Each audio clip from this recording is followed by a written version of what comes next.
Eliza wanted to say no, wanted to tell him to take his pity and his loaded wagon and ride them both into the mountains until the snow buried everything. Wanted to prove that she could handle this, that Thomas's death hadn't broken her, that she was enough. But Samuel's face rose in her mind, the way he'd started asking if she was hungry instead of saying he was, the way his shirts hung looser every week. "One load," she heard herself say, "and you tell anyone it's trade, not charity." He retreated, but slowly, looking back over his shoulder at the wagon like it might disappear if he looked away. Creed watched the boy go, something shifting in his expression. When he spoke again, his voice was quieter. "How long since he's had a full belly?"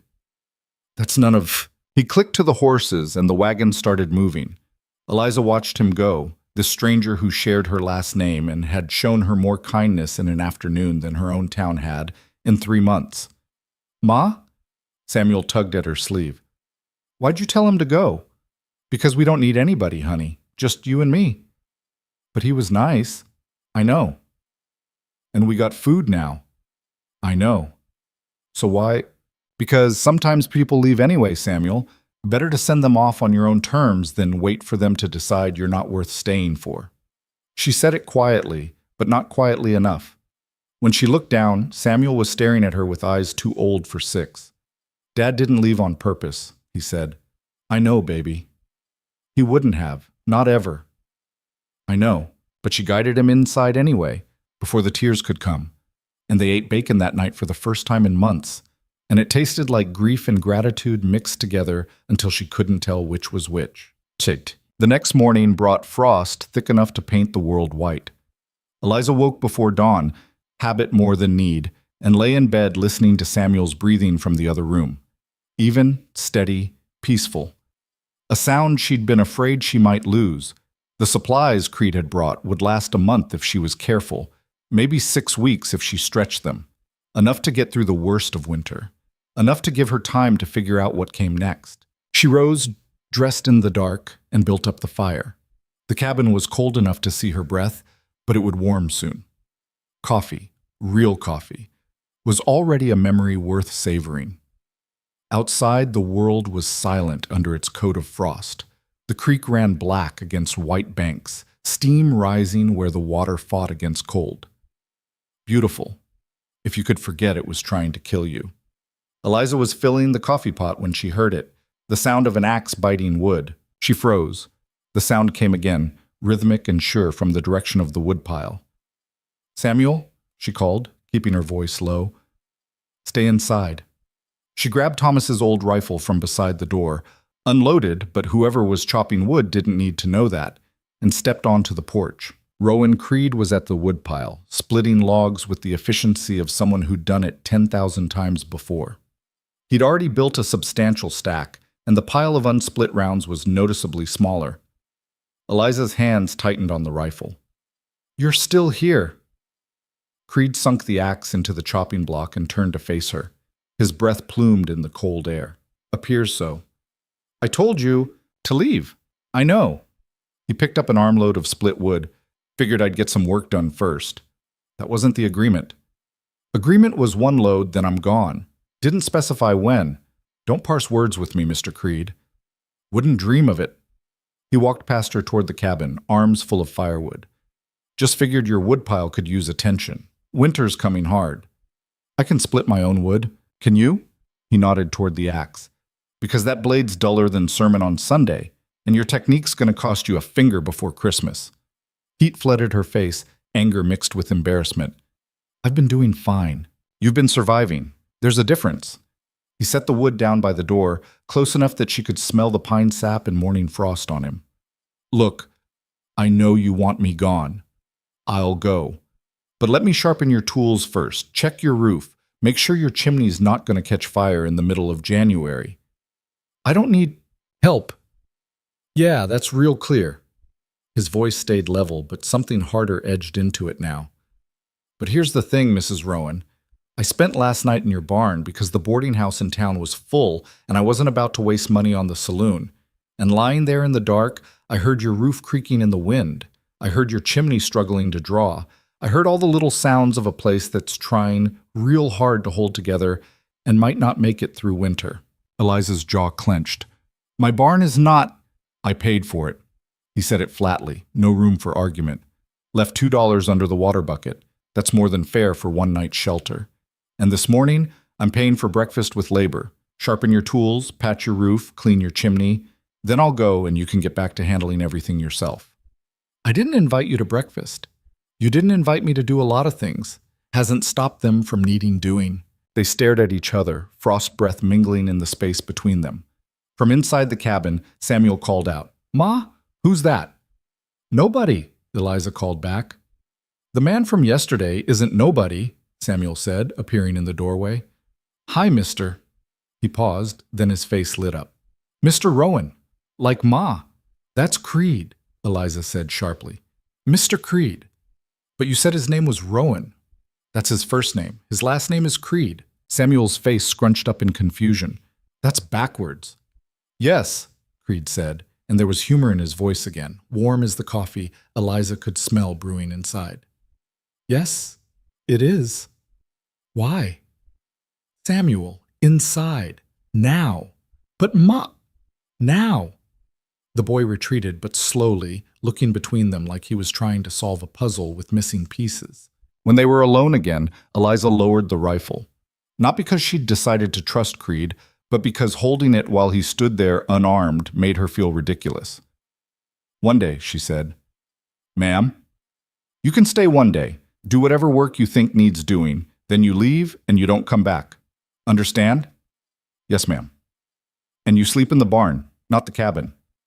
Wasn't planning otherwise. And you don't... She paused, trying to find the right words. You don't make promises to my son. Don't make him think you're staying. He's lost enough. Something shifted in Creed's expression, something that looked like understanding wrapped around old pain. I won't. I mean it. I know. Eliza wanted to say more, wanted to explain all the reasons why letting him stay even one more day was a mistake. But the coffee was ready, and her roof was creaking, and Samuel was watching from the window with hope in his eyes that she didn't have the heart to crush twice in 2 days. There's coffee, she said instead, if you want it. I'd appreciate that. She turned to go inside, then paused. And Mr. Creed? Ma'am? Thank you. For the supplies. I should have said that yesterday. You did, just not in words. She left him there and went inside, where Samuel was practically vibrating with questions she didn't have answers for. Creed worked through the morning with the steady focus of someone who'd learned that most problems came down to attention to detail. He sharpened the axe first, then the saw, then the knife she used for everything from cutting rope to preparing what little meat they had. The whetstone sang against steel, a sound that carried across the frost-still air. From the cabin, Eliza watched while pretending not to. She'd set Samuel to his letters, but the boy kept drifting to the window, fascinated by the stranger who moved through chores like water flowing downhill. Inevitable, efficient, unstoppable. Is he going to stay? Samuel asked for the third time. No. But he's working real hard. That doesn't mean he's staying. Why not? Because people don't stay, Samuel. They do what they need to do, and then they move on. That's how the world works. Dad stayed. The words hit like a fist. Eliza set down the bread dough she'd been kneading, made possible by Creed's flour, and looked at her son. Your father stayed because he loved us, she said quietly. Because this was his home, his family, his dream. Mr. Creed is a stranger who's passing through. There's a difference. But what if? No what ifs. He's leaving tomorrow. End of discussion. Samuel returned to his letters, but his heart wasn't in it. Neither was hers. By noon, Creed had finished with the tools and moved on to the roof. Eliza heard him up there, the sound of hammer against shingle, loose boards being secured. He worked without stopping, without complaint, and when she brought him water at midday, he drank it down and handed back the cup with a nod that managed to be both grateful and matter-of-fact. Chimney's next, he said. Needs a good cleaning before it becomes a fire hazard. I've been meaning to do that. Meaning to and doing are different things. I know that. Do you? He studied her and there was no judgment in it, just curiosity. Because from where I'm standing, it looks like you've been so busy trying to prove you don't need help that you've stopped asking for it, even when you do. I don't need a lecture from a stranger. No, you need a clean chimney and a patched roof and about 6 more hours in every day. But a lecture is what you're getting because someone needs to say it. There's no prize for doing this alone, Mrs. Rowan. Your husband's already dead. You don't have to prove you're strong enough to follow him. The words should have been cruel. Instead, they felt like permission.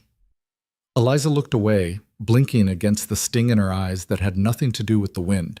You don't know anything about me. I know you're tired. I know you're scared. I know you love your son enough to swallow your pride and accept help from a stranger, which is harder than most people think. He paused. And I know that whatever you're running from, whether it's grief or failure or just the memory of what you used to have, it's going to catch you eventually. Might as well stop running and face it while you've still got the strength. Is that what you did? The question came out sharper than she'd intended. Stopped running? Creed's expression didn't change, but something in his eyes went distant. No, he said simply. That's how I know it doesn't work. He climbed back onto the roof, and Eliza stood there with the empty water cup, watching a man who was either the answer to a prayer she hadn't prayed or a new kind of problem she couldn't afford. The day wore on. Creed cleaned the chimney using brushes and rods he'd brought from his wagon like he'd been planning this all along. Soot came down in black clouds, filling the cabin with the smell of old fires and new possibilities. Eliza cooked while he worked. Actual food, not the thin soups and watered-down porridge they'd been surviving on. Beans with bacon, cornbread made with real meal, coffee that didn't taste like punishment. Samuel helped, chattering about school and friends and the horse he wanted when he grew up. Small talk that felt like a glimpse of the boy he'd been before hunger made him quiet. When the work was done, Creed came to the door, black with soot and exhaustion. Chimney's clear, he reported. Should draw clean now, and your roof's patched. Won't hold forever, but it'll get you through winter. Thank you. Just trade. But he smiled when he said it, small and quick. You should wash up, Eliza said, surprising herself. There's hot water on the stove, and dinner if you want it. I don't want to impose. You've been imposing all day. Might as well finish the job. This time his smile reached his eyes. Yes, ma'am. He washed at the pump, stripping to the waist in the cold November air, and Eliza absolutely did not watch from the window while he scrubbed soot from skin that spoke of a life lived hard and survived harder. She did not notice the scars, or the way his shoulders moved, or the care he took in cleaning himself despite the cold. She did not notice any of that. When he came inside, dressed and clean and smelling like lye soap, Samuel insisted he sit in the good chair, Thomas's chair, though neither of them said it. Eliza served dinner and they ate in silence for a while. The only sounds, the scrape of spoons against bowls and the pop of the freshly cleaned fire. This is good, Creed said eventually. Best meal I've had in months. It's just beans. It's company. That's rarer than beans. Samuel piped up then, full of questions about where Creed had been, what he'd seen, why he was heading into the mountains in winter. Creed answered carefully, telling stories that felt true but incomplete. Work in Colorado mines, trouble with a foreman, a decision to move on before moving on became mandatory. Are you running from the law? Samuel asked, eyes wide. Samuel, Eliza snapped, but Creed just laughed. No, son, I'm running for myself. But the law's fine with me as far as I know. What's the difference? The law can catch you. Yourself, you carry with you wherever you go. It was dark by the time dinner ended. Creed helped clean up despite Eliza's protests, then gathered his things to head to the barn. At the door, he paused. Thank you for the meal and the hospitality. Thank you for the work. Just trade. Stop saying that. Stop believing it's charity. They stood there, close enough to touch, not touching. Outside, the first snow of the season was starting to fall, fat flakes that caught the light from the cabin and turned the world into something soft and temporary. Mr. Creed, Eliza said. Ma'am? Why are you really here? He thought about it for a long moment, watching the snow. Because when I heard Morrison turn you away, I remembered being the one turned away, he said finally. And I remembered how it felt.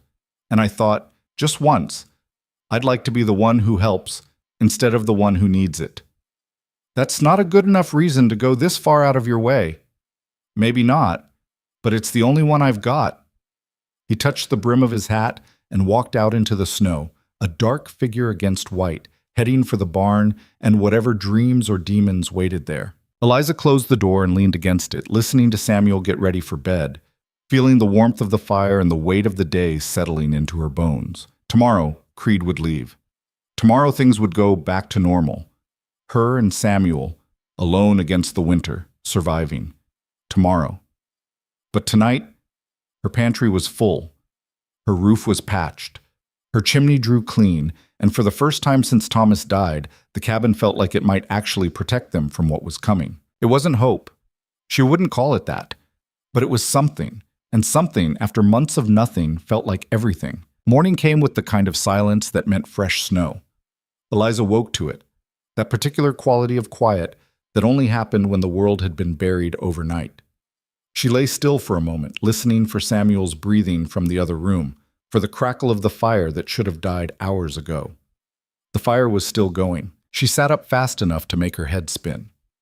Through the window, she could see maybe 6 inches of new snow, still falling in thick curtains that turned the mountains into ghosts, and smoke rising from the chimney in a steady column that meant someone had been feeding the fire. Eliza pulled on her shawl and went to the door. Her boots were where she'd left them, but next to them sat a neat pile of kindling and a bucket of water, fresh enough that steam still rose from the surface. "Damn it," she muttered. She found Creed at the woodpile again, working in the falling snow like weather was something that happened to other people. He'd already split enough wood to last a week, and the pile was growing. "You were supposed to leave," she called out. He sunk the axe and turned, brushing snow from his shoulders. "Couldn't." "Why not?" "Storm." He gestured at the white world around them.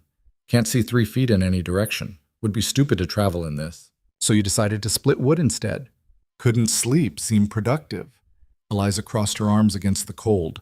She was still in her nightdress under the shawl, her feet already going numb in boots she hadn't bothered to lace. "The storm will pass." "Probably." "Then you'll leave." "If that's what you want?" "It is." "All right." He picked up the axe again. "Soon as it's safe to travel." She should have gone back inside. Should have left him to his work and the cold. Instead, she heard herself asking, "Did you sleep at all?" "Some." "Barn's not warm." "I've had worse." "That's not an answer." He paused, axe halfway to the next log. "No, ma'am." "I suppose it's not." They looked at each other across the snow, and Eliza realized she was standing outside in a storm arguing with a man about whether he'd slept poorly in her barn. It was possibly the most ridiculous thing she'd done since accepting his help in the first place. "There's coffee," she said, "when you're done trying to freeze to death." "Appreciate it." She went back inside, where Samuel was awake and pressed against the window, watching Creed work. "He's still here," the boy said, wonder in his voice. "Storm kept him." "But he's still here. For now. Maybe he'll stay." "Samuel, sit." I know. People leave." He turned from the window, and the resignation in his 6-year-old face made her chest ache. "But maybe he's different." "He's not." "How do you know?" "Because I'm your mother, and I know things." Dad used to say that, then you'd both be wrong about something and laugh about it. The memory hit sharp enough to hurt. Thomas claiming he knew the creek would flood, her saying it wouldn't, both of them ending up soaked and laughing like fools. Back when being wrong together was just another way of being happy. "Your father and I were wrong about a lot of things," Eliza said quietly. "But not about this. Mr. Creed is passing through, that's all." Samuel didn't argue, but he didn't look convinced either. He just went back to the window, watching the stranger who might be different, probably wasn't, but could be. Eliza made breakfast while the snow fell and Creed worked and the fire burned with wood he'd cut. Oatmeal with real sugar this time, thanks to supplies she hadn't earned. The unfairness of it sat heavy in her stomach. When Creed finally came in, he was covered in snow and moving with the careful stiffness of someone who'd pushed past cold into the place where cold became dangerous.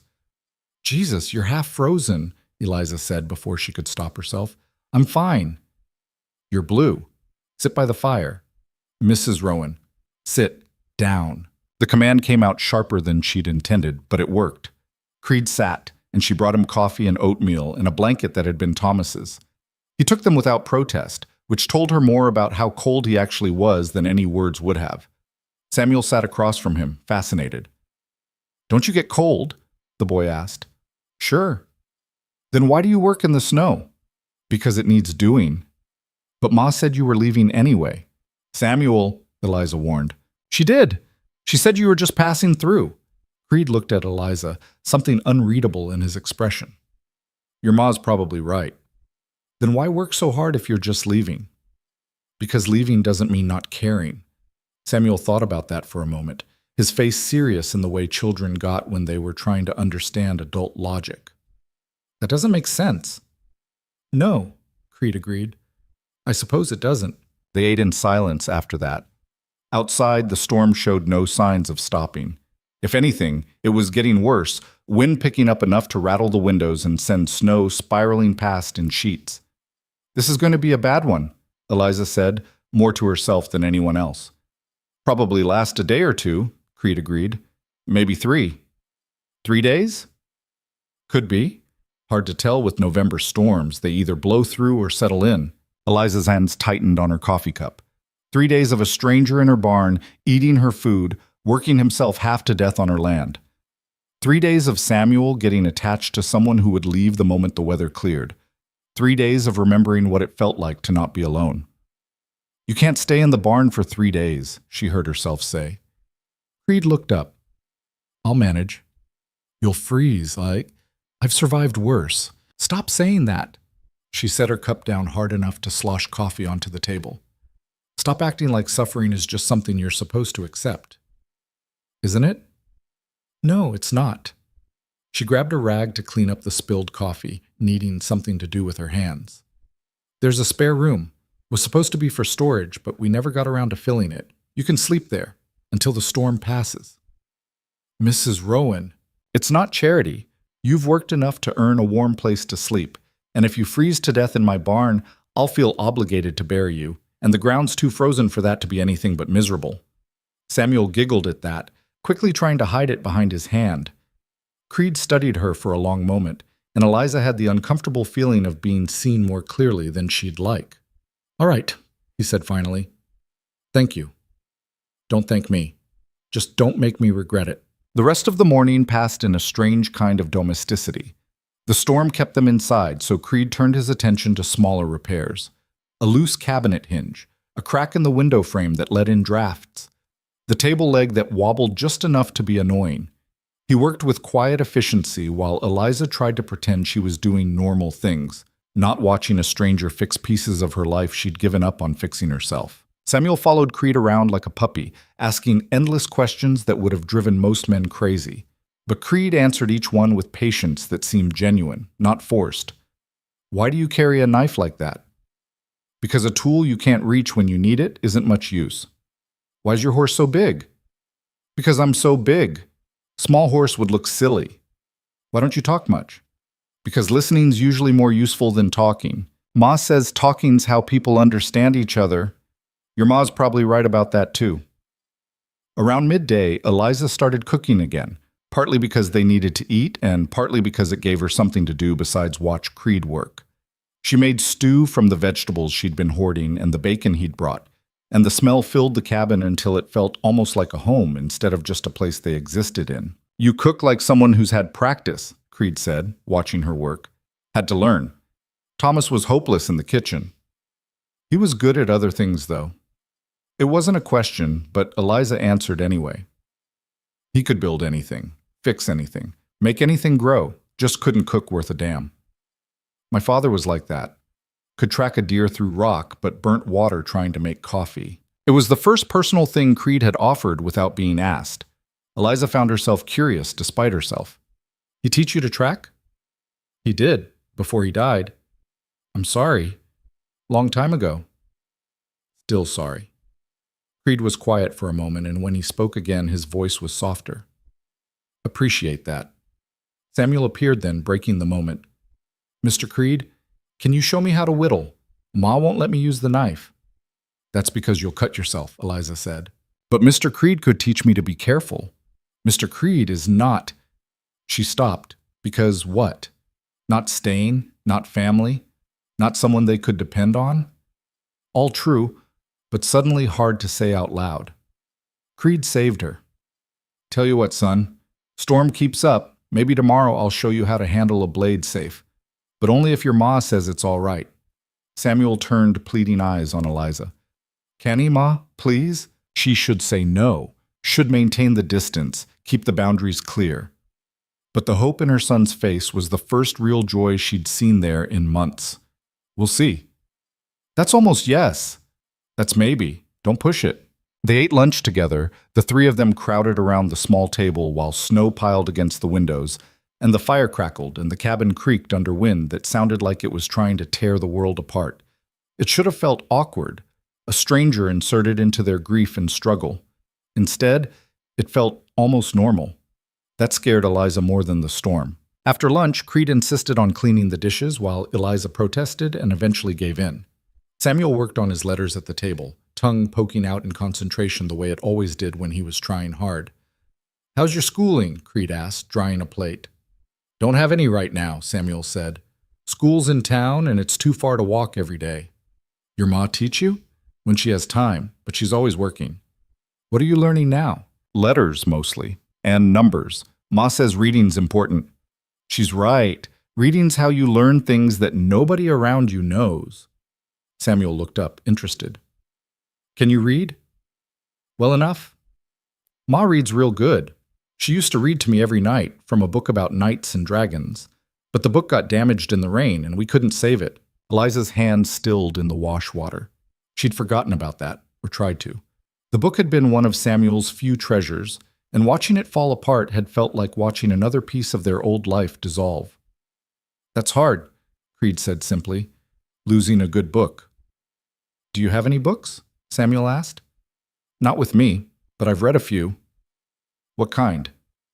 Adventure stories, mostly, tales about places I'd never been. Did you go to those places after? Some of them. Were they like the book said?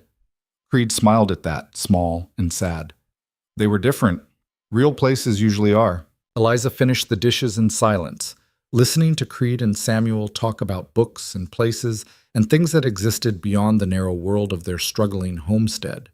It hurt, hearing Samuel's hunger for more than they could give him. But it also reminded her that there was more, that survival wasn't the same as living, that maybe she'd been so focused on getting through each day that she'd stopped imagining there could be days worth more than just getting through. The afternoon wore on. The storm didn't let up. Creed eventually settled into the chair by the fire with a piece of wood and his knife, working it into shape with small, precise cuts. Samuel watched, fascinated, until Eliza made him go back to his letters. She tried to work on mending, there was always mending, but found her eyes drifting to Creed. The way his hands moved, sure and steady. The way he seemed comfortable with silence, not needing to fill it with empty words. The way he'd just appeared in their lives and started fixing things, like it was the most natural thing in the world. What are you making? She asked finally. He held up the wood. It was starting to take the shape of a bird, wings partially spread. Hawk, he said. Maybe. For Samuel? Figured he might like it. He'll love it, but you don't have to. I know. He went back to carving, doing it anyway. Eliza opened her mouth to argue, then closed it. Let him carve. Let him give her son a small piece of joy. What harm could it do? Everything, a voice in her head whispered. It could do everything. By evening, the storm was still raging, and the temperature had dropped enough that frost crept across the inside of the windows despite the fire. Creed brought in more wood, enough to last through the night, and Eliza made dinner from supplies that wouldn't have existed without him. They sat together again, eating and talking about small things. Samuel told stories about the friends he'd had in town before they'd become too poor for friendship. Creed talked about horses he'd known, trails he'd ridden, mountains that looked like they could touch the sky. Eliza mostly listened, occasionally adding a comment or memory, feeling herself relax in a way she hadn't since Thomas died. It was dangerous, this feeling, comfortable, safe. After dinner, Samuel yawned so wide his jaw cracked. Bedtime, Eliza said. But, no buts. You're falling asleep in your soup. Am not. R2. Go. He went, but not before stopping by Creed's chair. Will you still be here in the morning? Creed glanced at Eliza, and something passed between them. A question, maybe, or a promise neither of them was ready to make. "Storm's still blowing," he said. "So probably." "Good." Samuel smiled, quick and bright. "Night, Mr. Creed." "Night, son."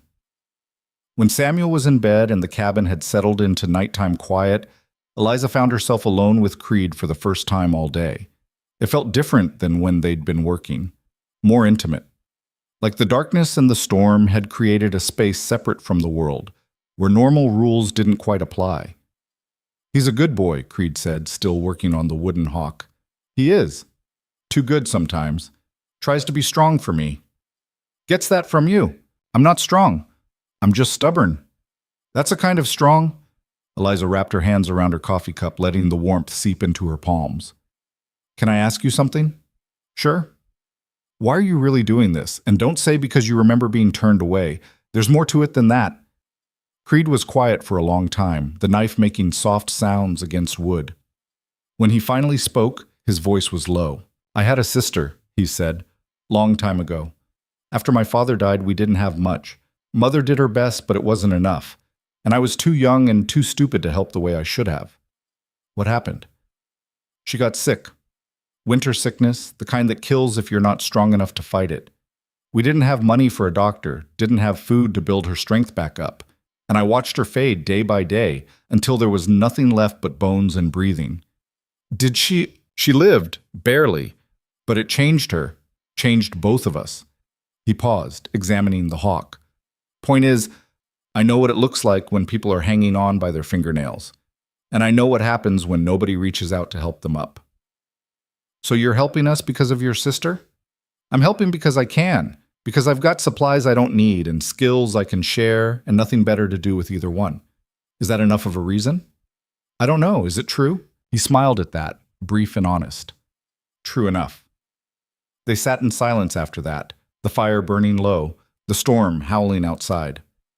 Eliza felt something shifting inside her, some wall she'd built starting to crack.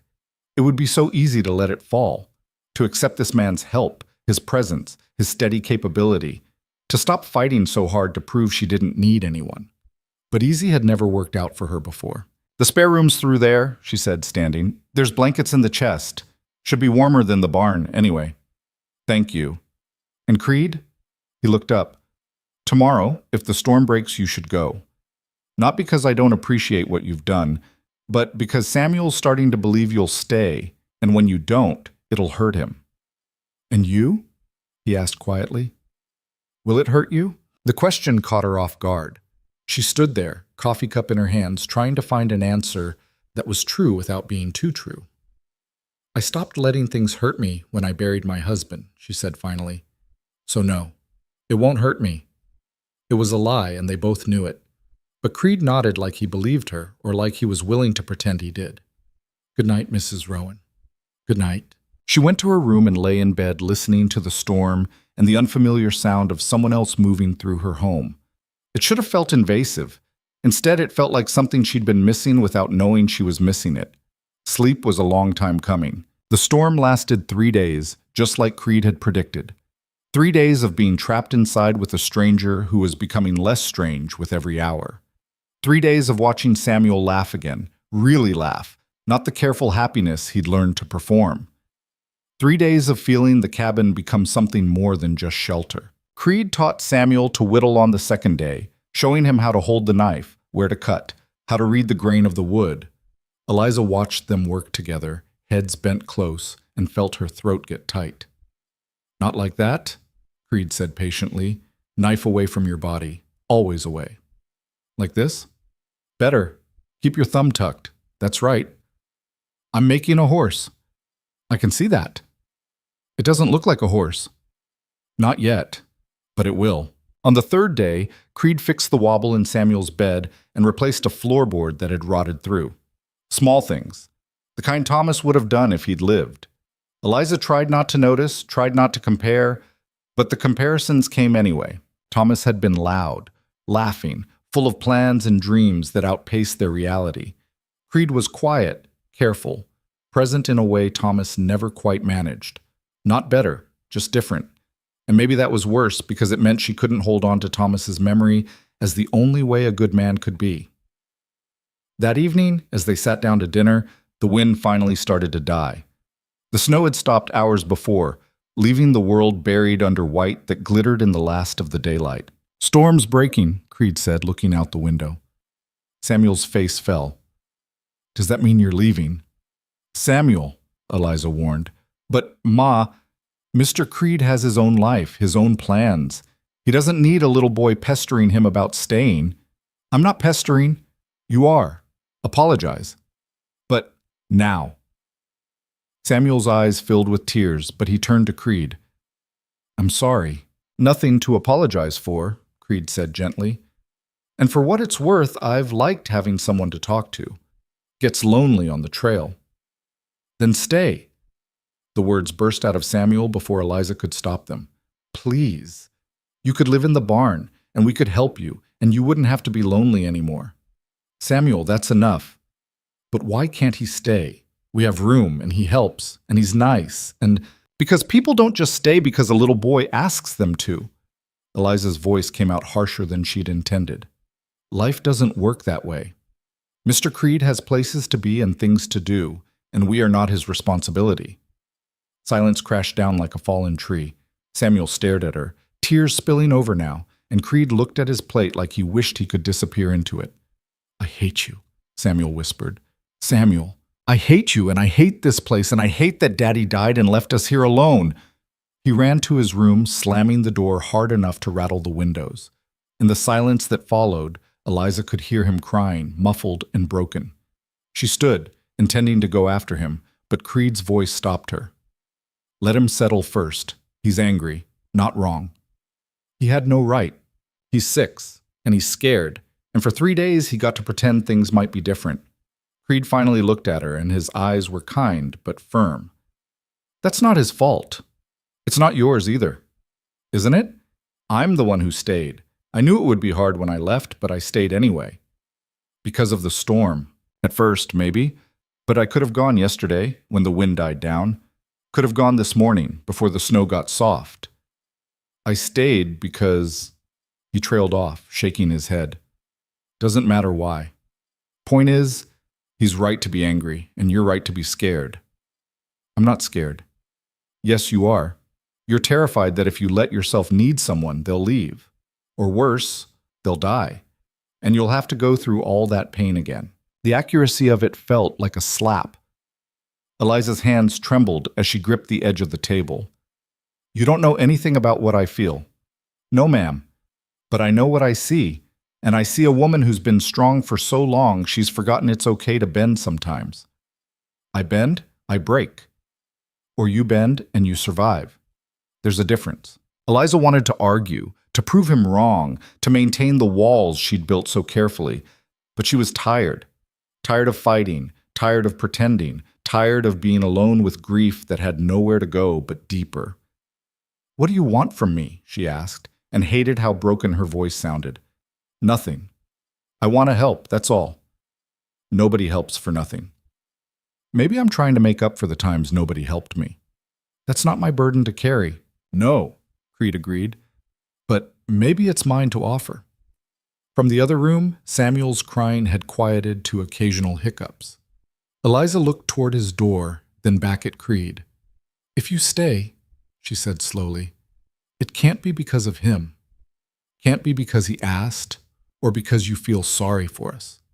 If you stay, it has to be because you want to. Because you're choosing this, not because you feel obligated. And if I choose to stay, then you have to mean it. No leaving when things get hard. No running when the next town looks more interesting. Samuel's already lost one person he loved. I won't let him lose another." "And you?" Creed asked again. "What about what you'll lose?" Eliza met his eyes, and for the first time in 3 days, she let herself be honest. "I've already lost everything that mattered. At this point, I'm not sure there's anything left to lose. It wasn't romantic or hopeful or any of the things stories said moments like this should be. It was just true, raw, and real, and painful." Creed stood, walked around the table, and stopped in front of her. Close enough that she could see the fine lines around his eyes, the silver starting in his hair, the scar that ran along his jaw. "I'll stay," he said. "Not because your son asked, though that matters. Not because you need help, though you do. I'll stay because for 3 days, I felt like maybe I could stop running, and I'd like to see if that feeling lasts. And if it doesn't, then I'll tell you before I go. I won't just disappear." It wasn't a promise of forever, but it was honest, and honesty was rarer than forever anyway. "All right," Eliza said, "you can stay." The next morning felt different. Not better, not worse, just different in a way that made Eliza's chest tight as she moved through the cabin doing things she'd done 1,000 times before. The coffee smelled the same, the fire crackled the same, but Creed's bedroll was tucked in the corner of the spare room and his coat hung by the door next to hers, and everything had shifted just enough to make the familiar feel strange. Samuel came out of his room quiet, eyes red from crying, not quite looking at either of them. He went straight to the table and sat, hands folded in his lap like he was waiting for punishment. "I'm sorry I said I hated you," he told Eliza, voice small. "I know, baby." "I don't really." "I know that too." He finally looked up at her, then over at Creed. "Are you still leaving?" Creed was at the stove, frying bacon that popped and hissed in the pan. "No, I'm staying for a while." Samuel's whole face transformed, hope flooding in so fast it hurt to watch. "Really?" "Really, if that's all right with you." "Yes!" Samuel was out of his chair and across the room before Eliza could blink, wrapping his arms around Creed's waist. "Thank you, thank you, thank you." Creed's hands hovered awkwardly for a moment before settling on the boy's shoulders. "Easy now. Still gotta see if your ma and I can stand each other for more than 3 days." "You will. Ma's nice once you get to know her." "I'm standing right here," Eliza said. "See? Nice." Samuel grinned up at Creed, then seemed to remember himself and let go, stepping back. "Sorry. Dad used to say I hugged too hard." "Your dad was wrong," Creed said simply. "No such thing as hugging too hard." They ate breakfast with a weird energy hanging over the table, like nobody quite knew what the new rules were. Creed was staying, but what did that mean? Where would he sleep? What would he do? What were they to each other now besides people sharing space and meals? Eliza cleared the plates and tried not to think about it. Tried not to notice how natural Creed looked sitting in Thomas's chair, or how right it felt to have another adult voice in the morning, or how much easier breathing seemed when she wasn't carrying everything alone. "I need to go into town," she said, more to break the silence than anything. "Check if Morrison will extend credit now that things are different." "I can come with you," Creed offered. "No need. Wasn't offering because of need. Thought you might want the company." "I'm fine alone." "I know you are. Question is whether you want to be." Eliza stopped mid-wipe on a plate that was already clean. The question felt bigger than it was, touching on things she wasn't ready to name yet. "Samuel needs watching," she said instead. "I can watch myself," Samuel protested. "I'm 6. 6 isn't old enough to be alone. As if you're careful." "Samuel." "I'll stay with him," Creed cut in. "We've got that horse he's carving. Could use some work." Samuel brightened immediately. "Can we? Please, Ma?" Every instinct Eliza had screamed against it, leaving her son with a man she'd known less than a week, trusting him with the only thing in her life that mattered. But Creed had already proven himself, hadn't he? Fixed her roof, split her wood, brought food when they were starving. Stayed when he could have left. "All right," she heard herself say. "But you listen to Mr. Creed. Understand?" "Yes, ma'am." "And you," she turned to Creed, "if anything happens, nothing's going to happen. We'll carve. Maybe check the fence line if it's not too cold, that's all." "The fence can wait. Can it?" Creed met her eyes, steady and sure. "Because from what I've seen, most of your South Pasture fence is held together by prayer and stubbornness. Another good wind, and you'll be chasing your horse to the next county. We don't have a horse anymore. Had to sell it." Something flickered across Creed's face. "Right, still, fence ought to be checked." Eliza wanted to argue, but he wasn't wrong. The fence had been on her list of things to fix since September, buried under 100 other things she couldn't manage alone.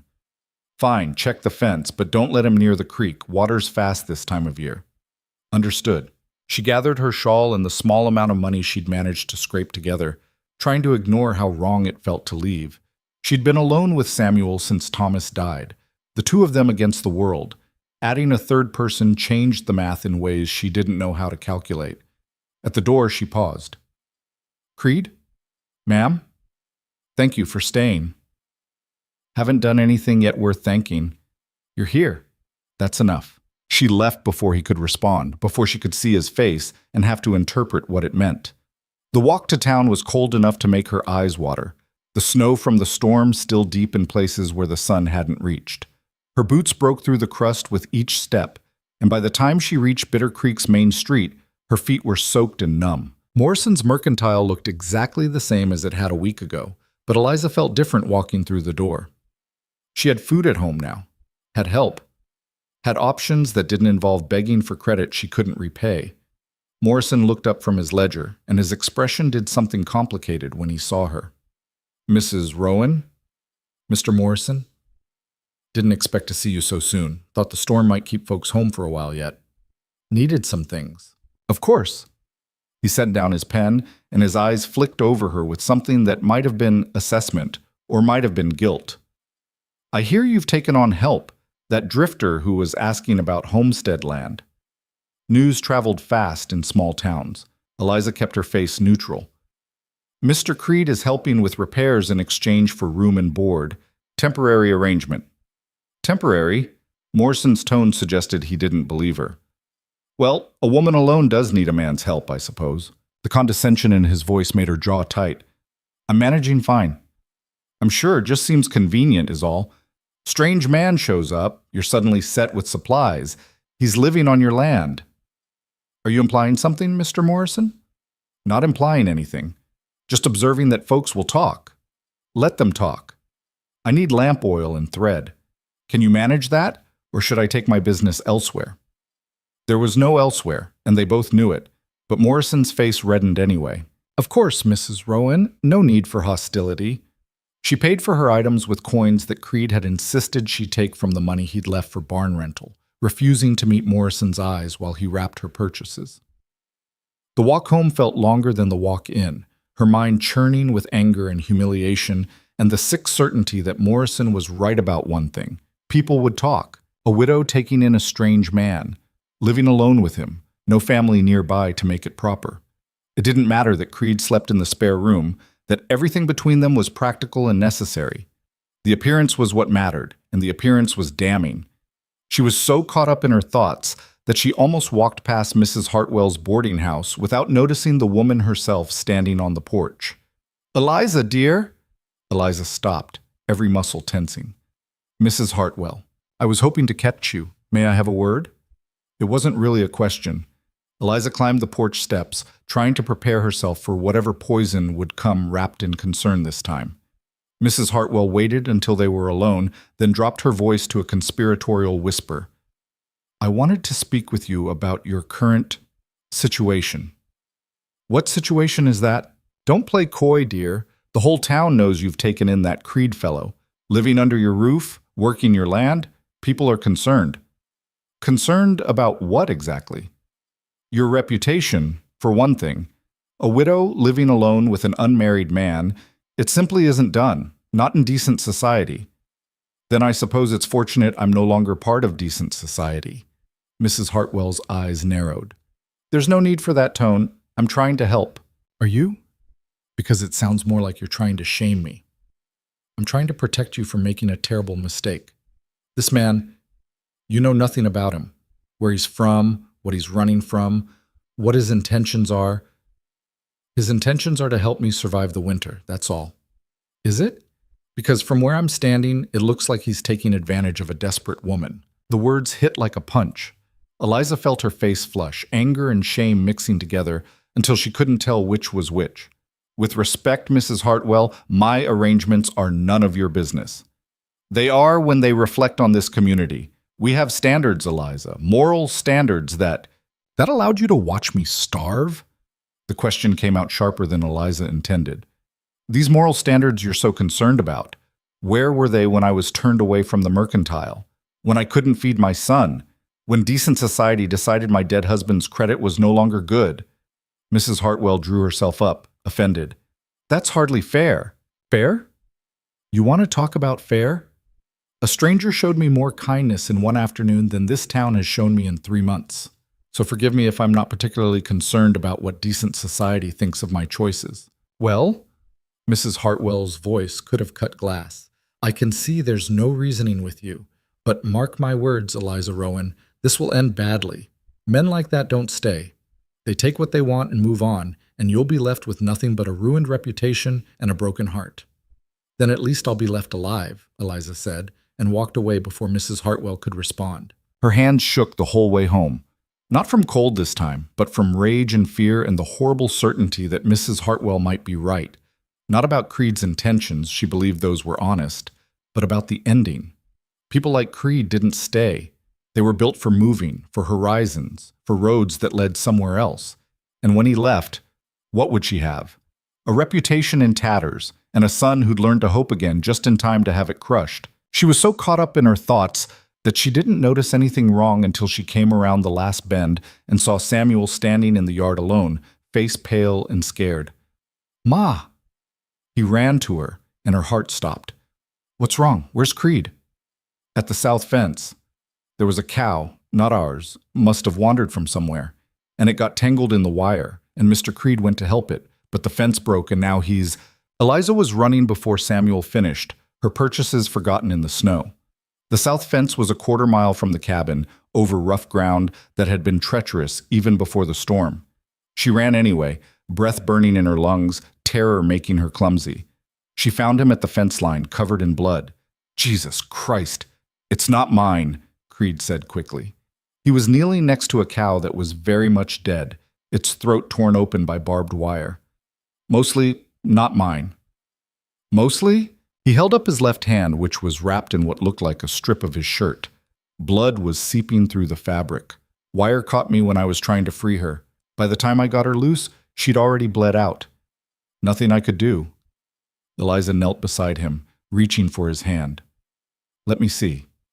"It's fine. Let me see." He unwrapped the makeshift bandage, and Eliza's stomach turned. The cut ran from his palm to his wrist, deep enough that she could see the white of something that might have been tendon. Blood welled up fresh when the pressure was released. "This needs stitching." "I know." "Can you walk?" "Can I? Yes, of course I can walk. It's my hand, not my leg." "Don't be smart with me right now." She helped him up, and they made their way back to the cabin slowly, Creed's hand wrapped again and held against his chest. Samuel met them in the yard, eyes huge. "Is he going to die?"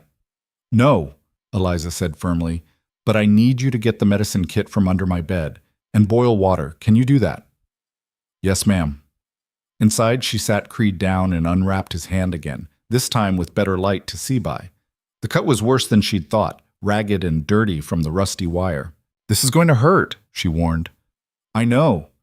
She cleaned it first with whiskey that made Creed hiss through his teeth, but otherwise stay silent.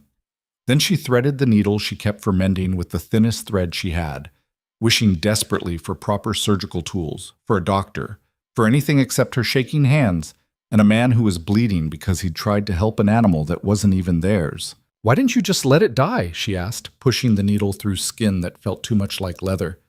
"Because it was suffering." "So you decided to suffer instead." Seemed fair. "That's the stupidest thing I've ever heard." "Probably." She worked in silence after that, making small, careful stitches that would hold the wound closed but would definitely scar. Creed watched her work, his face pale but steady, not making a sound even though she knew it had to hurt. "You're good at this," he said finally. "Had practice. Thomas was always cutting himself on something. He was lucky to have you." "Didn't feel lucky when he died." "No, I don't suppose it did." Eliza tied off the last stitch and wrapped his hand in clean cloth, trying not to think about how Mrs. Hartwell would react if she knew Creed had been injured on their land.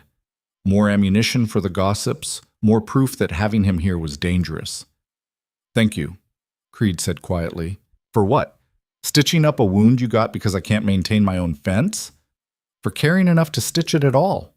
The words settled into the space between them, heavy with meaning she didn't want to examine. Eliza stood, putting distance between them before she could do something stupid like cry or touch his face or ask him to promise he'd never leave. "You need to rest that hand. No work for at least a week." "Can't rest. Too much needs doing." Then it'll wait. Eliza, don't argue with me. You're injured because you were helping me, and I won't have you making it worse by being stubborn. That's rich coming from you. Despite everything, she almost smiled. Yeah, well, takes one to know one. Samuel appeared in the doorway then, holding the wooden hawk Creed had carved. I finished it, he said shyly, while you were gone. Is it okay? Creed held out his good hand and Samuel placed the carving in it. The hawk was rough, amateur, the wings uneven and the head slightly too large, but it was recognizable, and more than that, it was made with care. It's perfect, Creed said. Really? Really? Your first carving, and it's already better than mine was. You're just saying that. I'm not. Mine looked like a potato with wings. Samuel giggled, and the sound was so normal, so purely happy, that Eliza felt something crack inside her chest. This was what she'd been fighting so hard to preserve and protect, not just survival, but the possibility of joy. And Creed had given them that, however temporarily, however dangerously. That night, after Samuel was asleep and Creed's hand had been checked and rewrapped, Eliza found herself unable to settle. She moved through the cabin straightening things that didn't need straightening, her mind racing with everything that had happened and everything it might mean. Creed watched her from his chair, patient as stone. You're going to wear a hole in the floor, he said finally. I'm fine. You're not. How would you know? Because you've checked the door 3 times in the last 10 minutes, and we both know it's locked. Eliza stopped pacing. Mrs. Hartwell cornered me in town today. Ah. She had some thoughts about our arrangement. I imagine she did. Said people are talking, said it looks improper, you living here. Does it bother you, what people think? No. Yes. I don't know. Eliza sank into the chair across from him, suddenly exhausted. I spent my whole life caring what people thought, trying to be respectable, proper, worthy of their good opinion. And where did it get me? Turned away when I needed help, judged for accepting it when it finally came. So stop caring. That easy? Didn't say it was easy. Said you should do it anyway. Eliza looked at him, really looked, taking in the bandaged hand and the tired eyes, and the way he sat like someone who'd learned to find comfort in uncomfortable places. Why did you really stay? She asked. And don't give me the line about feeling like you could stop running. I want the truth. Creed was quiet for a long moment, the fire crackling between them. When he spoke, his voice was low and honest in a way that made her chest ache. Because I'm tired, he said simply. Tired of moving, tired of being alone, tired of waking up in places that don't matter with people who don't care. And when I was here, for those 3 days during the storm, I woke up and it felt like maybe this place could matter. Like maybe you and Samuel could care, if I gave you reason to. Like maybe I could build something instead of just passing through. That's a lot of maybes. It is. What if they don't work out? What if you wake up in a month and realize you made a mistake? Then I'll have tried. And trying's more than I've done in a long time. Eliza wanted to believe him. Wanted to trust that this time would be different, that this man would stay, that the maybes would become certainties. But trust was a muscle she'd forgotten how to use. I can't make you any promises, she said. Can't promise I'll be easy to live with, or that this will work, or that Samuel won't drive you crazy with questions. I'm not asking for promises. What are you asking for? A chance, that's all. It should have felt like too much. Instead, it felt like exactly enough. Okay, Eliza said. A chance. They sat there in the firelight, not touching, not moving, just being in the same space together, while the night deepened and the world outside went cold and still. And for the first time since Thomas died, Eliza let herself imagine a future that wasn't just survival. The following days fell into a rhythm that felt almost normal. Creed worked one-handed, insisting on doing what he could despite Eliza's protests.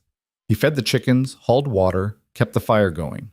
Small things, but they added up to the difference between exhaustion and sustainability. Samuel followed him everywhere, chattering endlessly, asking questions that would have tested a saint's patience. But Creed answered each one with the same calm attention, and Eliza found herself listening too, learning things about the man who'd appeared in her life like weather. Sudden, unavoidable, potentially dangerous. He'd been born in Montana, raised by a father who taught him to track and a mother who taught him to read. The sister he'd mentioned had married a farmer and now had 3 children of her own. He'd worked in mines, on ranches, as a guide for hunters who wanted to pretend they were frontiersmen. He'd been engaged once, briefly, to a woman who decided she'd rather marry someone who stayed in one place. "Do you regret it?" Eliza asked one evening while they were preparing dinner. Samuel was outside, playing in the snow that had started to melt. "Letting her go?" "Sometimes, but she was right to choose differently. I wasn't ready to stay then. And now? Now I'm trying to be." The honesty of it made her throat tight. She focused on cutting vegetables, needing something to do with her hands. "I went to see Morrison again yesterday," she said, changing the subject. "Paid off what I owed him." "With what money?" "Some I'd saved, some from selling eggs to the Hendersons." "Eliza, don't. I needed to do it myself, needed to stand in that store and prove I could manage my own debts." "And did it feel good, proving that?" "No, it felt necessary." Creed set down the pot he'd been scrubbing. "You know you don't have to prove anything to me, right?" "I'm not trying to prove anything to you." "Aren't you? Because from where I'm standing, it looks like you're still trying to show the world you don't need help, even when you have it, even when accepting it doesn't make you weak. You don't understand." "I understand that your husband died and left you in an impossible situation. I understand that you've been fighting to keep your head above water for months. I understand that accepting help feels like admitting defeat." He moved closer and his voice softened. "But Eliza, you're not defeated. You're still here, still fighting, still keeping your son safe and fed and happy. That's not weakness, that's strength." She wanted to argue, to push back against words that felt too kind to be true. But something in her was so tired of fighting, even against kindness. "I don't know how to do this," she admitted quietly. "Do what?" "Let someone help. Let someone in. I've been alone so long I've forgotten how to be anything else." "Then we'll figure it out together. Both of us fumbling around, making mistakes, trying anyway." "That doesn't sound very romantic." "No, it sounds real. And real, Eliza was starting to understand, might be better than any romance she'd imagined. December arrived with cold that made the earlier storms seem gentle. The temperature dropped so low that water froze in the bucket overnight, and frost painted the inside of the windows in patterns that looked like frozen flowers. Creed's hand healed slowly, the stitches holding despite his insistence on working before he should. They fell into a pattern of survival that felt like living. Creed mended fence while Eliza tended the chickens and what remained of their kitchen garden under snow. Samuel learned to read better, practicing with Creed in the evenings by firelight. They ate together, worked together, existed in the same space until the edges of stranger and family started to blur. But underneath the pattern, tension was building, not between them but in the world outside. The cold deepened, supplies in town grew scarce, and Eliza could feel something coming, the way animals sense storms before they arrived. She was right. The blizzard hit on a Tuesday, turning the world white in minutes. Wind screamed around the cabin, finding every crack and gap, and snow fell so thick that Eliza couldn't see the barn from the porch. "This is bad," Creed said, standing at the window. "How bad?" "Worst I've seen in years. Could last days." "We have enough food." "It's not food I'm worried about. It's the animals. Chickens in the barn won't survive cold like this without heat. We can't bring them inside." "No, but I can stay with them. Keep a fire going in the barn, make sure they don't freeze." "Absolutely not. That barn barely stands in good weather. You'll freeze to death out there." "Better me than the chickens? They're your food supply for the winter." "They're not worth your life." "That's not your call to make." They stared at each other, the argument crackling between them like lightning. Outside, the wind hit the cabin hard enough to make the walls groan. "Please," Eliza said, and hated how her voice broke. "Please don't go out there." "I have to. You know I do." "Then I'm coming with you." "What about Samuel?" She turned to find her son standing in the doorway of his room, eyes wide and frightened. "I'll be okay, Ma," he said, trying to sound brave. "I'm not a baby." "Samuel?" "Mr. Creed's right. We need those chickens, and he needs help." The fear in her chest was a living thing, clawing and desperate. But Samuel was right, and Creed was right, and sometimes being strong meant doing the thing that terrified you. "All right," she said, "but we do this together, all three of us. They bundled up in every piece of clothing they owned and ventured into the storm like soldiers heading into battle. The cold hit so hard it felt like being struck, and the wind was strong enough to knock Samuel off his feet. Creed caught him, lifting the boy against his chest, and they fought their way to the barn through snow that was already knee-deep. Inside, it was barely warmer, but at least the wind couldn't reach them. The chickens huddled in their roost, already looking half frozen. "We need fire," Creed said, "and we need to block as many gaps as we can." They worked in desperate silence, Eliza stuffing rags into cracks, while Creed built a fire in an old barrel, feeding it carefully to keep it burning without burning down the barn. Samuel gathered eggs and tried to warm the chickens with his own body heat, talking to them in a soft voice that reminded Eliza painfully of Thomas. Hours passed. The storm didn't let up. The fire burned low, and Creed fed it with wood they'd stacked in the corner, wood that was meant to last weeks but wouldn't last the night at this rate. "We're going to run out," Eliza said. "I know." "Then what?" "Then we make choices." She understood what he meant. The chickens or themselves, food for the winter or survival through the night. "No," she said firmly. "We don't choose. We find another way." "Eliza, there's furniture in the cabin. The chairs Thomas made, we can burn those." "Those are all you have left of him. And these chickens are all we have left of survival. I know which one he'd choose." Creed looked at her for a long moment, and she saw something shift in his expression. Respect, maybe. Or understanding. "All right," he said. "Samuel, you stay here with the chickens. Keep them warm. Your ma and I will get more fuel." The trip back to the cabin was worse than the trip out. The storm had intensified, and visibility was down to nothing. They held on to each other, fighting through wind that wanted to tear them apart, through cold that wanted to stop them where they stood. Inside the cabin, Eliza went straight for the chairs. 4 of them, beautifully made, the wood smooth from years of use. Thomas had crafted them their first winter here, working by firelight while she'd sewn curtains for windows that still let in drafts. "You're sure?" Creed asked. "I'm sure." They broke the chairs apart and carried the pieces back through the storm, fed them to the fire that kept the barn just warm enough, just survivable enough. Watched the wood that Thomas had shaped with his own hands turn to ash and heat. Samuel fell asleep against Eliza's side, exhausted from fear and cold. Creed kept the fire going, his injured hand making the work harder, but not impossible. And Eliza sat there in the barn, surrounded by chickens and smoke and the sound of wind that wanted to kill them all, and felt something settle inside her. This was love, not the romantic kind from stories, not the easy kind that came with promises and certainty. This was the kind that meant burning your husband's chairs to keep his son warm, the kind that meant a stranger staying in a freezing barn because someone else's survival mattered, the kind that hurt and cost and demanded everything. "Creed," she said quietly. "Yeah? If we survive this, we will." "When we survive this," she corrected, "I want you to know something." "What's that?" "I'm glad you stayed. I'm glad you're here. And whatever happens after this, I'll never regret saying yes to that first load of supplies." He looked at her across the fire, his face shadowed and lined with exhaustion, and smiled. It was small and tired and more honest than anything she'd seen in months.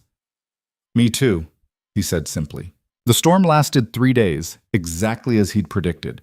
3 days of fighting to keep the fire going, rationing the wood from the chairs, taking turns sleeping while the other kept watch. 3 days of cold that went bone deep, of wind that sounded like screaming, of wondering if they'd made a terrible mistake. But they survived. All of them. When the storm finally broke and they stumbled back to the cabin with half-frozen chickens wrapped in Eliza's shawl, the sun was shining like it had never left. Samuel collapsed in his bed and slept for 12 hours straight. Creed checked the property for damage, moving like someone who'd aged 10 years in 3 days. And Eliza stood in her cabin, looking at the empty spaces where the chairs had been, and didn't cry. She'd made the right choice, the only choice. And if she'd learned anything from Thomas's death, it was that you couldn't hold on to the past when the present needed you more. That night, after Samuel was fed and bathed and safely asleep, Eliza found Creed standing outside in the snow, looking up at stars that were finally visible again. "Couldn't sleep?" she asked. "Didn't want to. Feels like I might miss something if I do." "Like what?" "This. You. The fact that we made it through. She stood beside him, close enough to feel the warmth of him in the cold air. We did, thanks to you. Thanks to all of us. Samuel was brave as hell. He is, gets that from his father. Gets it from you too. They stood in silence for a while, and Eliza felt the weight of the last few days settling into her bones. The fear, the exhaustion, the desperate hope that had kept her moving when everything hurt. I need to tell you something, she said finally. All right, when you first showed up, I thought you were the worst thing that could happen to us. Another complication in a life that was already too complicated. Another person to worry about, to feed, to lose? Yes, to lose. She turned to face him. But these last few days, I realized something. You're not another person to lose. You're another person to live with. And there's a difference. Is there? There has to be. Because I can't spend the rest of my life being afraid of loss. Samuel deserves better than that. I deserve better than that. Creed's hand found hers in the darkness, and his fingers were warm despite the cold. So what are you saying? I'm saying stay. Not as hired help or temporary assistance. Stay as... She paused, trying to find the right words. Stay as someone who matters. Someone who belongs here.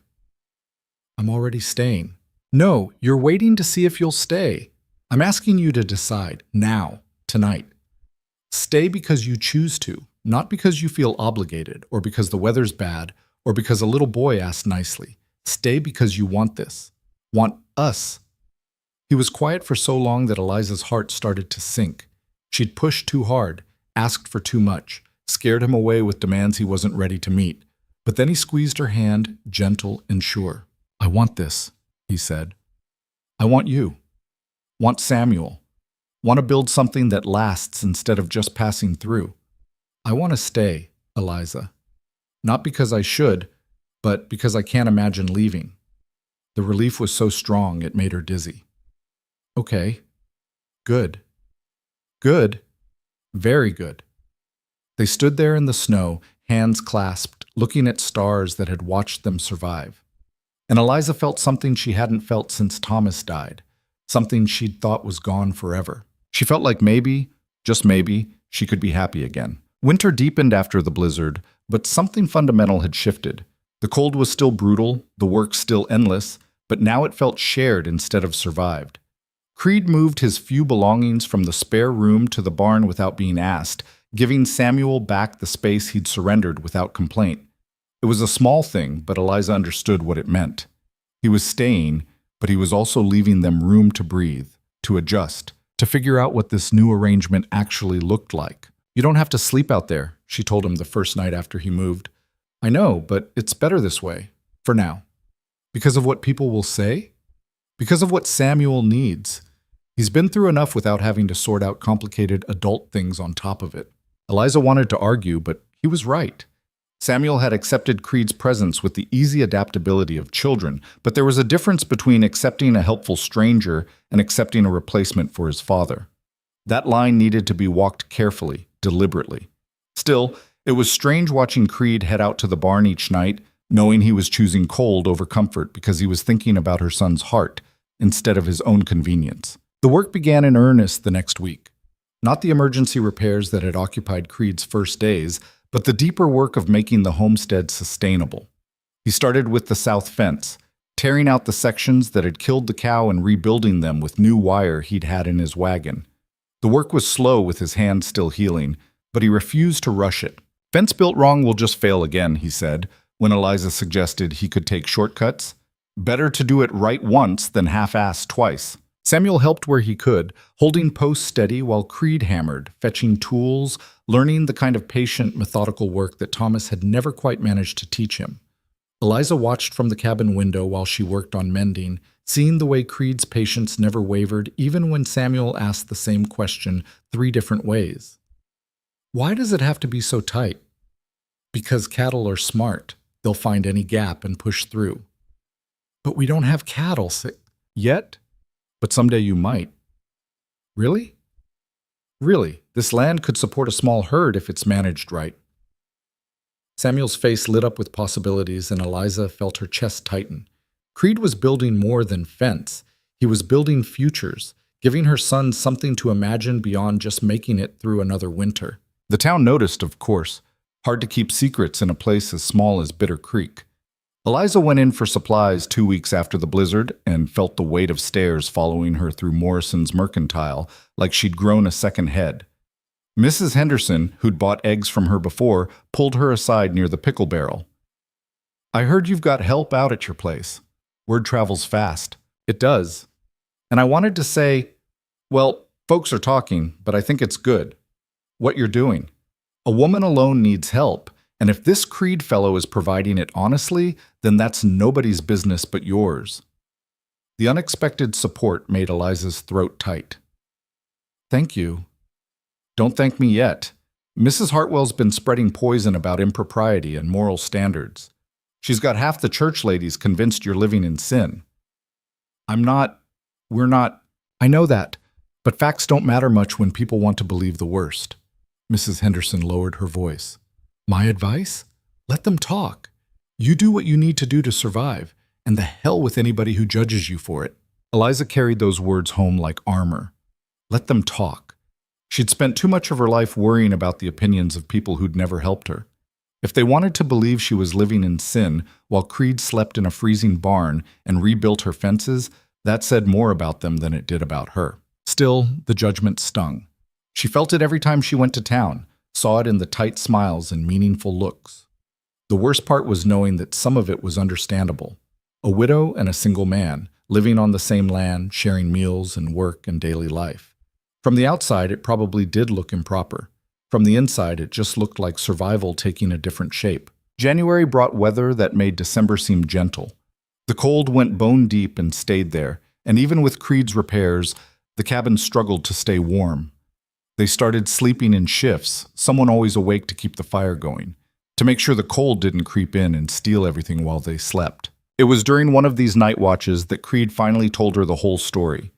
Eliza had woken for her shift to find him still up, staring into the fire with the kind of distant look that meant he was somewhere else entirely. "Can't sleep?" she asked, pulling her shawl tighter. "Don't want to. Bad dreams." "About what?" He was quiet for so long she thought he wouldn't answer. Then he spoke, his voice low and rough with something that might have been old pain or might have been regret. "I told you about my sister, about watching her nearly die because we were too poor to help her." "I remember." "What I didn't tell you was what happened after. She survived, got better eventually, but I couldn't stay. Every time I looked at her, I remembered how helpless I'd felt, how useless. So I left. Told myself I was going to make something of myself, earn enough to send money back, be the kind of brother who could actually help." "Did you? Send money back?" "Sometimes. When I had it. But mostly I just kept moving, kept working, kept telling myself that someday I'd have enough to go home and face them again." He laughed, bitter and sharp. 15 years of someday, and I never went back. Last letter I got from my mother said my sister had 3 kids and a good husband and a life that didn't need me in it. That doesn't mean she didn't want you in it. Doesn't mean she did either. I made my choice when I left. Can't unmake it now. Eliza moved closer, settling into the chair beside him. "Is that why you stayed here? Because you couldn't go back there?" "Partly, but also because I'm tired of running from things I can't fix. Tired of moving on before I have to face whether I actually matter to anybody." "You matter to Samuel." "I know. That's what scares me." "Why?" "Because what if I leave? What if I wake up one day and the old urge comes back, the need to move, to go, to be anywhere but where I am?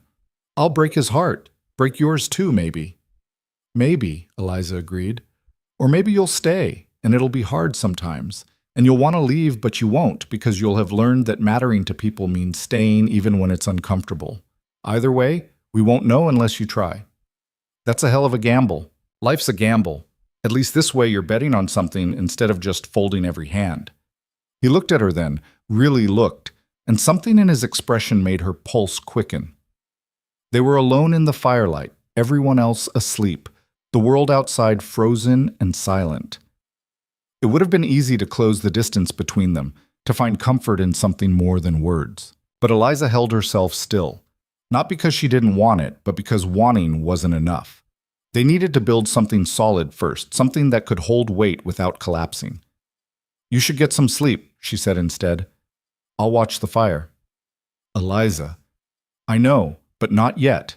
Not like this, in the middle of the night when we're both tired and scared. When it happens, if it happens, I want it to be because we chose it, not because we needed comfort." He nodded slowly, understanding without needing her to explain further. "You're right, as usual. Don't get used to hearing me say this, but so are you, about most things." "Just most? Your technique with an axe could use work." That surprised a laugh out of him, genuine and warm. He stood, touched her shoulder briefly, a connection that promised more without demanding it, and headed for the barn. Eliza watched him go, then turned back to the fire. Outside, wolves howled in the distance, and the cold pressed against the windows like something alive. But inside, the fire burned steady, and Eliza felt something she'd thought was dead stirring back to life.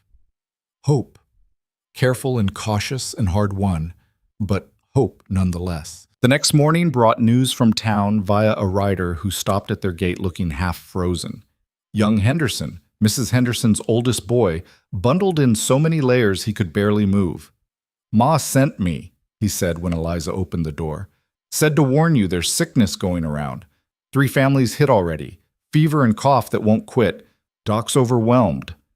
"What kind of sickness?" Creed asked, appearing from the barn. "Don't know, just that it's bad. Ma said to stay clear of town if you can, and if anybody here gets sick, send word and she'll try to help." They fed the boy hot coffee and sent him home with thanks and a jar of preserves. When he was gone, Eliza and Creed looked at each other with the same thought written on both their faces. "If it reaches us," Eliza started, "it won't." "You can't know that." "No, but we can be careful. No unnecessary trips to town. Keep Samuel away from other kids. Wash our hands. Keep the cabin warm. Pray we get lucky." Pray felt like the operative word. They'd survived the blizzard, rebuilt the fences, made it through the worst of winter. But sickness was different. Sickness didn't care about preparation or hard work or how much you'd already endured. For 2 weeks they held their breath. Eliza went to town only once, covering her face with a scarf and staying away from anyone who looked even slightly ill. Morrison told her the sickness was spreading fast, hitting families regardless of wealth or status. 5 dead already, including a child Samuel's age. That night Eliza held her son close and felt the old terror rising. They'd escaped hunger, survived the cold, but disease was something else entirely, something that could take everything in a matter of days. "Ma?" Samuel's voice was muffled against her shoulder. "Are we going to get sick?" "I don't know, baby." "If we do, will Mr. Creed leave?" "What? No. Why would you think that?" "Because people leave when things get hard. You said so yourself." The words hit like a fist. Eliza pulled back to look at her son's face, seeing fear there that had nothing to do with sickness and everything to do with abandonment. "I was wrong," she said firmly. "Some people leave, but some people stay. And I think Mr. Creed is the staying kind." "How do you know?" "Because he's still here, even though things have been hard since the day he arrived. Because he rebuilt our fence and fixed our roof and slept in a freezing barn during the worst storm I've ever seen. Because when I gave him every chance to leave, he chose to stay." "But what if—" "No what ifs, not tonight. Tonight we trust that tomorrow will come, and we'll face it together, all 3 of us." Samuel nodded, but she could see he wasn't entirely convinced, and honestly, neither was she. Trust was still new, still fragile, but it was all they had. The sickness reached them on a Tuesday. Eliza woke to find Samuel burning with fever, his small body shaking despite the blankets piled on top of him. Terror hit so fast and hard she could barely breathe. "Samuel, baby, can you hear me?" "Ma?" His voice was thin, stretched. "I'm cold." "I know. I'm going to help you." She built up the fire, boiled water, tried every remedy she knew. Willow bark tea for the fever. Cool cloths for his forehead. Sitting with him, holding his hand. Singing songs Thomas used to sing when Samuel was small enough to fall asleep to them. Creed appeared in the doorway, took one look at the situation, and moved immediately into action. He rode to town for medicine despite the risk, came back with fever powder and instructions from the doctor who was too overwhelmed to make house calls. "Doc said keep him warm, keep fluids in him, and wait it out," Creed reported. Said most folks are surviving if they're strong enough. And if they're not? He didn't answer, which was answer enough. They settled into a nightmare routine. Eliza stayed with Samuel while Creed handled everything else, feeding the chickens, maintaining the cabin, keeping them supplied with food and water and firewood. He moved through tasks with grim efficiency, and Eliza was too focused on her son to properly appreciate what it meant that he stayed, that he helped, that he never once suggested maybe it was time for him to move on before he caught it too. Samuel got worse before he got better. 2 days of fever so high, he barely recognized them. 2 days of Eliza holding her son and praying to anything that might listen that she wouldn't have to bury another person she loved. 2 days of Creed bringing water and medicine and quiet presence, never telling her it would be okay because they both knew it might not be. On the third day, the fever broke. Eliza woke from a doze to find Samuel's forehead cool, his breathing even. Relief hit so hard she actually sobbed, pressing her face against his small hand and shaking with the force of it. "Ma?" Samuel's voice was weak but clear. "Why are you crying?" "Because you're better, because you're going to be okay." "Was I sick?" "So sick, baby, but you're tough, tougher than the sickness." "Did Mr. Creed leave?" "No, he's been here the whole time." "Good." Samuel's eyes were already closing again, dragging him back toward the healing sleep. "Don't want him to leave ever." "Me neither," Eliza whispered. "Me neither." She found Creed outside an hour later, chopping wood with methodical precision, despite the cold and the exhaustion that showed in every line of his body. "He's better," she said. Fever broke. Creed set down the axe and turned to face her. "Thank Christ." "You look awful." "Feel worse. Haven't slept in 3 days." "Neither have I." "You had reason. I was just keeping busy." She crossed the snow-covered yard to stand in front of him, close enough to see the worry lines etched deep around his eyes, the exhaustion making his hands shake slightly. "Thank you," she said, "for staying, for helping, for not running when things got bad." "Where would I go?" "Anywhere. Away from sickness and responsibility and a woman who keeps testing whether you mean it when you say you'll stay." "I mean it. I'm starting to believe you." "Good. Because I'm not going anywhere, Eliza. Not when Samuel's sick, not when things are hard, not when you give me every reason to leave. I'm staying because this is where I want to be. With you. With him. Building something that matters." She kissed him then, before she could think better of it, before caution or propriety or fear could stop her, just rose up on her toes and pressed her mouth to his, tasting snow and exhaustion and promise. He kissed her back like a man who'd been waiting for permission, his hands coming up to frame her face with a gentleness that made her chest ache. When they finally broke apart, they were both breathing hard, both shaking, both terrified and exhilarated in equal measure. "That was," Creed started. "Overdue," Eliza finished. "I was going to say unexpected." That too. They stood there in the snow, foreheads pressed together, while the world continued around them, and Samuel slept peacefully inside, and everything felt balanced on the edge of something new and terrifying and wonderful. "I love you," Creed said quietly. "Probably have for a while now, just wasn't sure I had the right to say it." "You have the right. And I—" She paused, testing the words in her mouth. They felt foreign after so long, but also true. "I love you too. I didn't want to. Tried not to. But you made it impossible not to. Sorry about that. Don't be. Just don't make me regret it. I'll do my best." It wasn't a perfect moment. They were both exhausted, dirty from 3 days of crisis, standing in snow that was slowly soaking through their boots. But it was real and honest and theirs. Samuel recovered slowly over the next week. The sickness left him weak and thin, but his appetite returned, and with it his energy and endless questions. He accepted the news that Eliza and Creed were courting. He didn't quite have the words for what they actually were to each other, with the easy adaptability of children who just wanted the adults in their lives to be happy. "Does this mean Mr. Creed will move into the house?" he asked one evening. "Eventually," Eliza said carefully, "but not right away. These things take time." "Why?" "Because grown-up relationships are complicated." "They don't seem complicated. You like him, he likes you, you want to be together. That seems simple." Out of the mouths of children. Eliza smiled despite herself. You're right. It is simple. We're just making it complicated. Then stop. If only it were that easy. But Eliza was still navigating what it meant to love someone after loss, and Creed was still learning what it meant to stay, and they both needed time to figure out how to build something together without losing themselves in the process. The town, predictably, had opinions. When word got out that Eliza and Creed were officially courting, the gossip reached new heights. Mrs. Hartwell made sure everyone knew her thoughts on widows who took up with drifters before their husbands were even cold in the ground. Never mind that Thomas had been dead for 6 months. Never mind that Eliza had nearly starved trying to maintain appearances. Mrs. Henderson defended her, bless her, but the damage was done. Half the town thought Eliza was a fallen woman. The other half thought she was being practical, and nobody seemed to care what Eliza herself thought about it. Let them talk, Creed said when she came home upset from another trip to town. Their opinions don't pay our bills or keep us warm at night. I know, but it's hard hearing people say things about us. About you.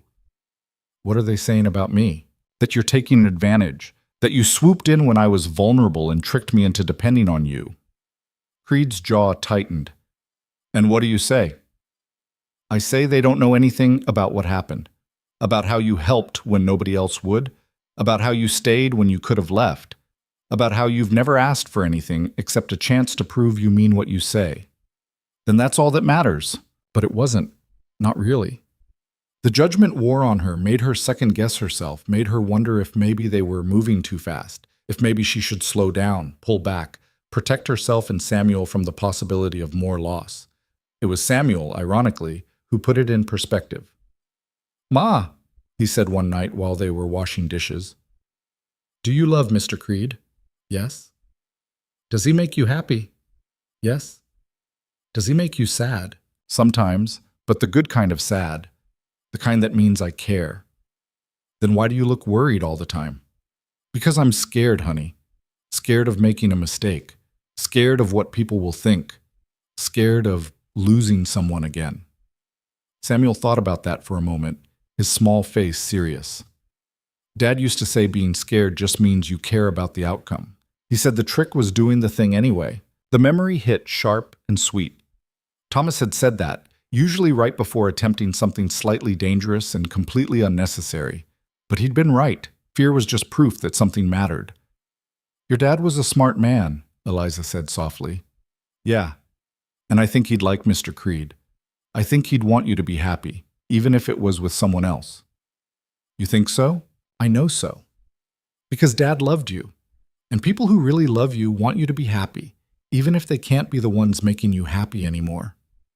Eliza pulled her son into a hug, overwhelmed by how much wisdom could fit into such a small person. He was right. Thomas would have wanted her to be happy, would have wanted Samuel to have a good man in his life, would have understood that loving someone new didn't mean forgetting someone old. That night, after Samuel was asleep, Eliza went to find Creed in the barn. He was tending his horse, brushing the animal with slow, steady strokes. We should get married, she said without preamble. Creed's hand stilled mid-stroke. What? Married. You and me. Soon as the weather breaks and we can get into town for a license. Eliza, I know it's fast. I know people will talk even more than they already are, but I don't care anymore. I love you, you love me, and we're already building a life together. Might as well make it official. Are you sure? Because if you're doing this because of what people are saying, I'm doing this because I'm tired of being afraid. Tired of holding back because of what might happen or what people might think. You've proven yourself 100 times over. You've stayed through sickness and storms and every kind of hardship. You've been a father to Samuel without trying to replace Thomas. You've been a partner to me without demanding I be anything except myself. Creed set down the brush and crossed the barn to stand in front of her. Those are good reasons, but I need to know. Are you marrying me because you want to or because it's practical? Both. Is that allowed? I don't know, is it? It better be, because I want you, and I want the life we're building, and I want to stop sneaking kisses like we're doing something wrong when we're doing the most right thing I've done since Thomas died. He kissed her then, deep and thorough and full of promises that didn't need words. When they finally broke apart, they were both breathing hard and grinning like fools. Yes, he said, my answer is yes, to marriage, to building a life, To all of it. Good. Because I wasn't actually asking permission. I noticed.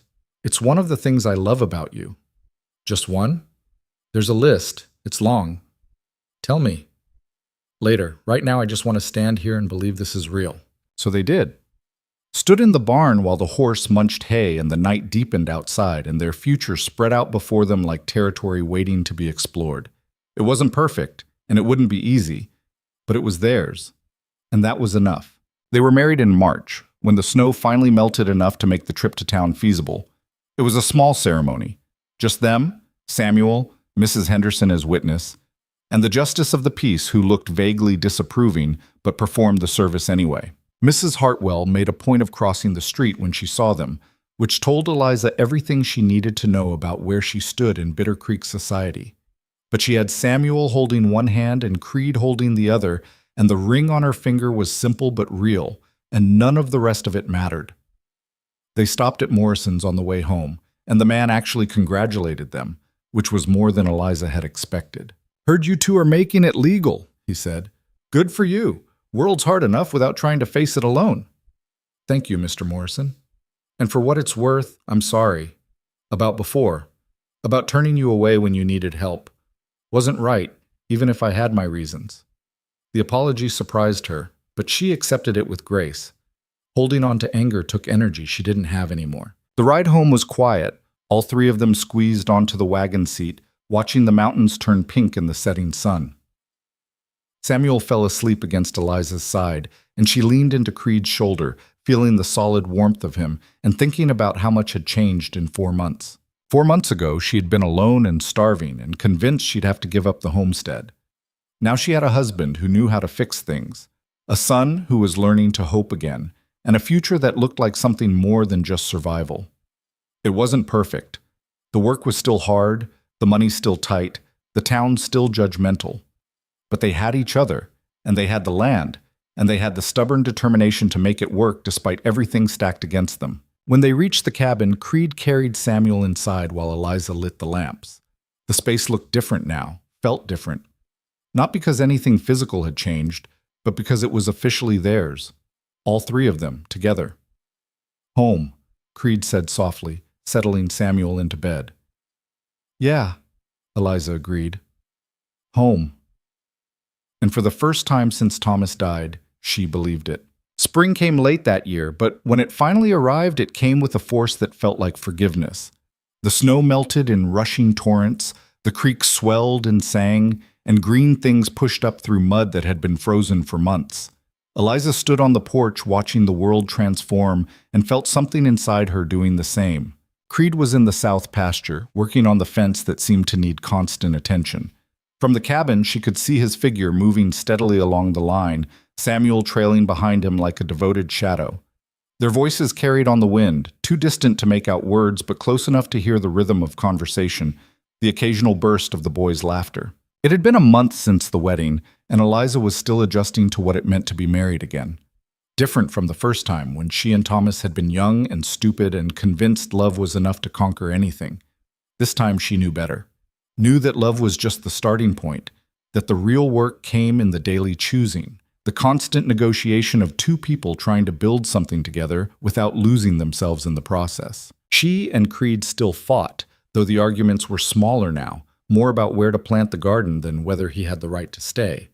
He'd moved into the cabin properly after the wedding, taking Thomas's side of the bed with a hesitancy that had broken her heart a little. That first night, they'd lain awake in the dark, not touching, both terrified of what this new intimacy meant. "I keep thinking he's going to come through that door," Creed had said quietly. "Your husband. Tell me to get the hell out of his bed. He's not coming back." "I know, but it feels wrong anyway, like I'm taking something that isn't mine." Eliza had turned to face him then, close enough to see the outline of his features in the moonlight.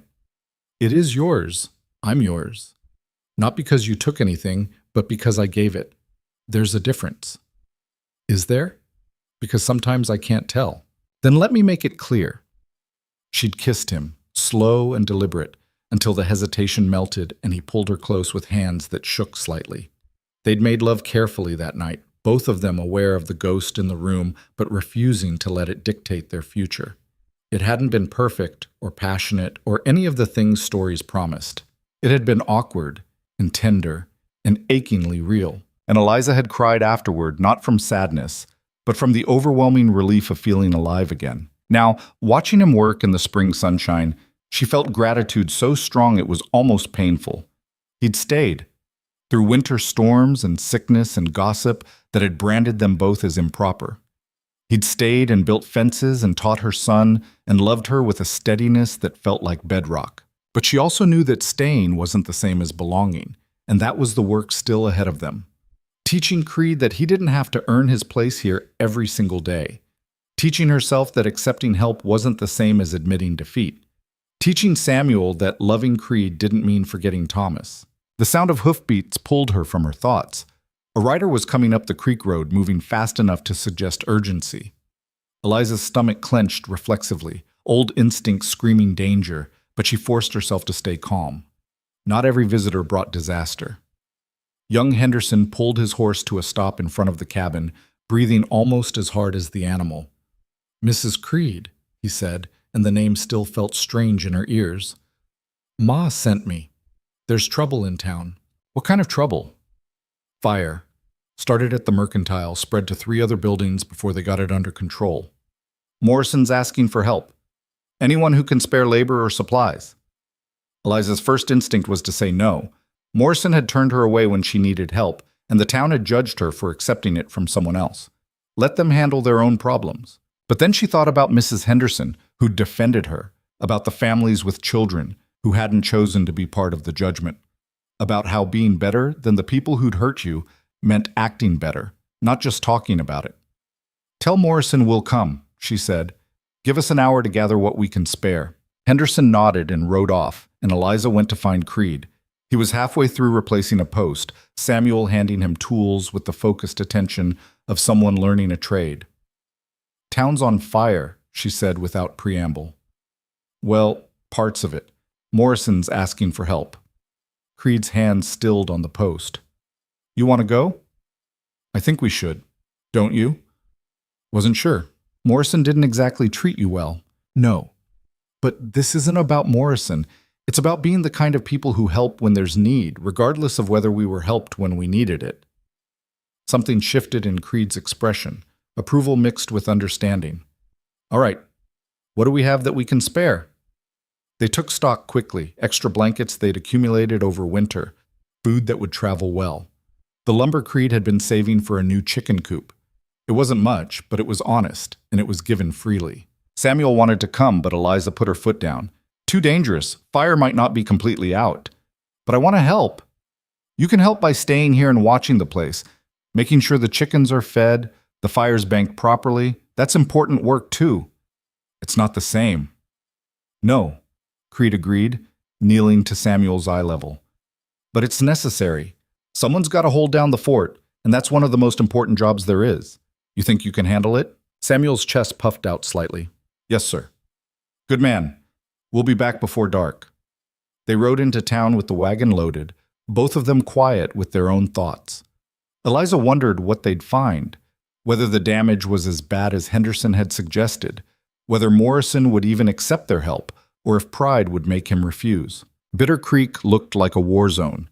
The Mercantile was a skeleton of charred beams and collapsed roof. The buildings on either side were damaged but standing, and people were everywhere, hauling water, clearing debris, trying to salvage what could be saved from the ruins.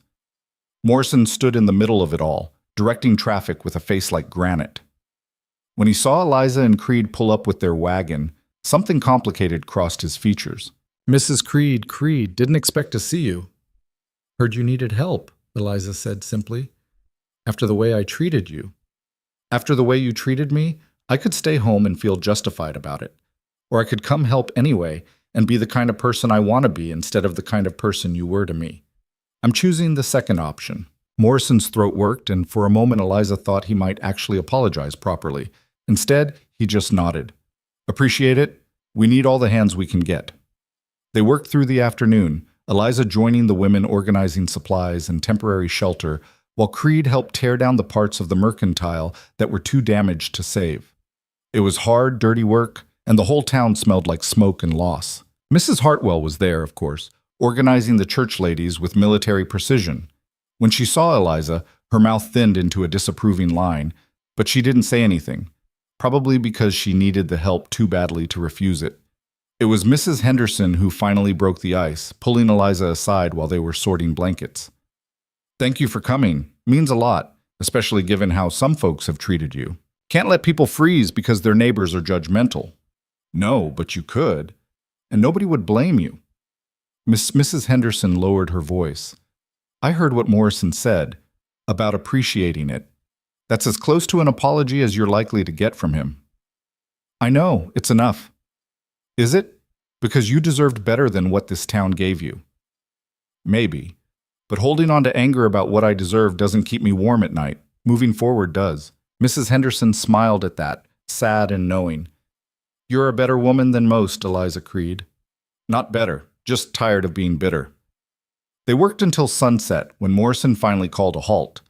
The mercantile was a total loss, but the other buildings were salvageable, and nobody had died. In the scheme of things, it could have been much worse. Morrison approached Eliza and Creed as they were loading up to leave. "I wanted to say—" He paused, clearly struggling. "What I did last fall, turning you away when you needed credit. That was wrong. I had my reasons, but they weren't good enough. And I'm sorry." It was more than Eliza had expected.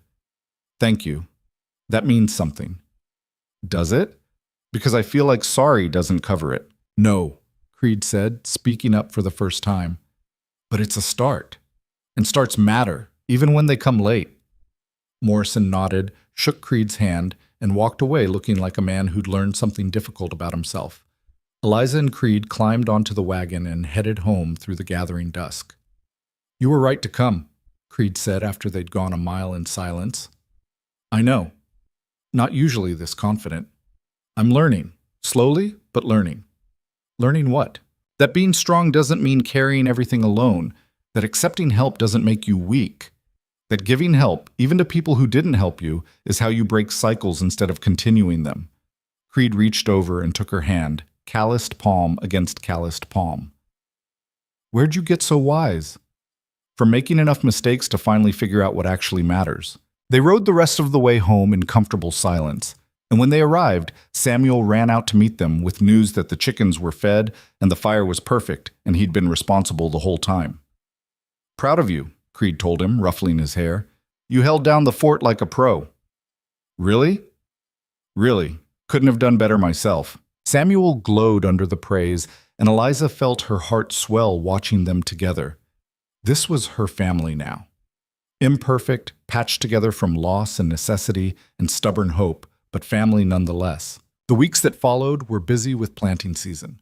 Creed broke ground for a larger garden than Eliza had attempted before, turning soil that had been fallow since Thomas died. They planted beans and squash and corn, potatoes and carrots and herbs. Samuel helped, learning to tell the difference between seedlings and weeds, learning patience as they waited for green shoots to appear. "Nothing yet," he reported every morning, checking the garden like it might have grown overnight. "Give it time," Creed would say. "Good things rarely come fast." "How long?" "As long as it takes." It was a lesson in trust, Eliza realized. Planting seeds you couldn't see anymore, trusting they'd grow, waiting for results that might not come. Not unlike building a life with someone, really. You put in the work, had faith in the process, and hoped that what grew would be worth the waiting. The town slowly rebuilt. Morrison opened a temporary mercantile in the old saloon building, and life continued its relentless forward march. The gossip about Eliza and Creed died down, replaced by newer scandals and concerns. They weren't quite accepted, but they weren't actively shunned either, which felt like progress. What surprised Eliza most was how little she cared anymore. The town's opinion had felt life or death important 6 months ago. Now it was just background noise, no more significant than wind in the trees or the call of distant crows. She had what mattered: a home, a family, work that meant something, and someone to share the load. In May, the garden started to show results. Green shoots pushing up through dark soil, proof that their work hadn't been for nothing. Samuel was beside himself with excitement, checking the plants multiple times a day, reporting every new leaf like it was breaking news. "The beans sprouted. The carrots are coming up." I think I saw a potato plant, maybe. His enthusiasm was infectious, and Eliza found herself getting excited too. Not just about the garden, but about what it represented. Sustainability, self-sufficiency, a future that didn't depend on the charity of others or the whims of town merchants. Creed built a new chicken coop with the lumber they hadn't donated to the fire relief, and they bought 3 more hens from the Hendersons. The flock was small but productive, giving them eggs enough to eat and some to sell. Small victories, but they added up. June brought the first real test of their new life. A letter arrived from Creed's sister, forwarded through 3 different addresses before finally finding him. Eliza watched him read it on the porch, his face doing complicated things she couldn't interpret. "Everything all right?" she asked when he finally looked up. "My mother's dying. Cancer. Sister says it's weeks, maybe days." Eliza's heart sank. "You need to go." "I know." "Then why do you look conflicted?" "Because going means leaving you and Samuel, and I promised I wouldn't do that." "You promised you wouldn't leave permanently. This is different. This is family needing you, and you should go." "But..." "No buts. Your mother is dying, Creed. You need to be there. Say goodbye, make peace, whatever you need to do. We'll be here when you get back." "You're sure?" "I'm sure. And so are you, or you wouldn't look so torn." He left 2 days later, kissing her hard enough to bruise, making Samuel promise to take care of his mother, promising he'd be back as soon as he could. Eliza watched him ride away and felt the old fear rising. What if he didn't come back?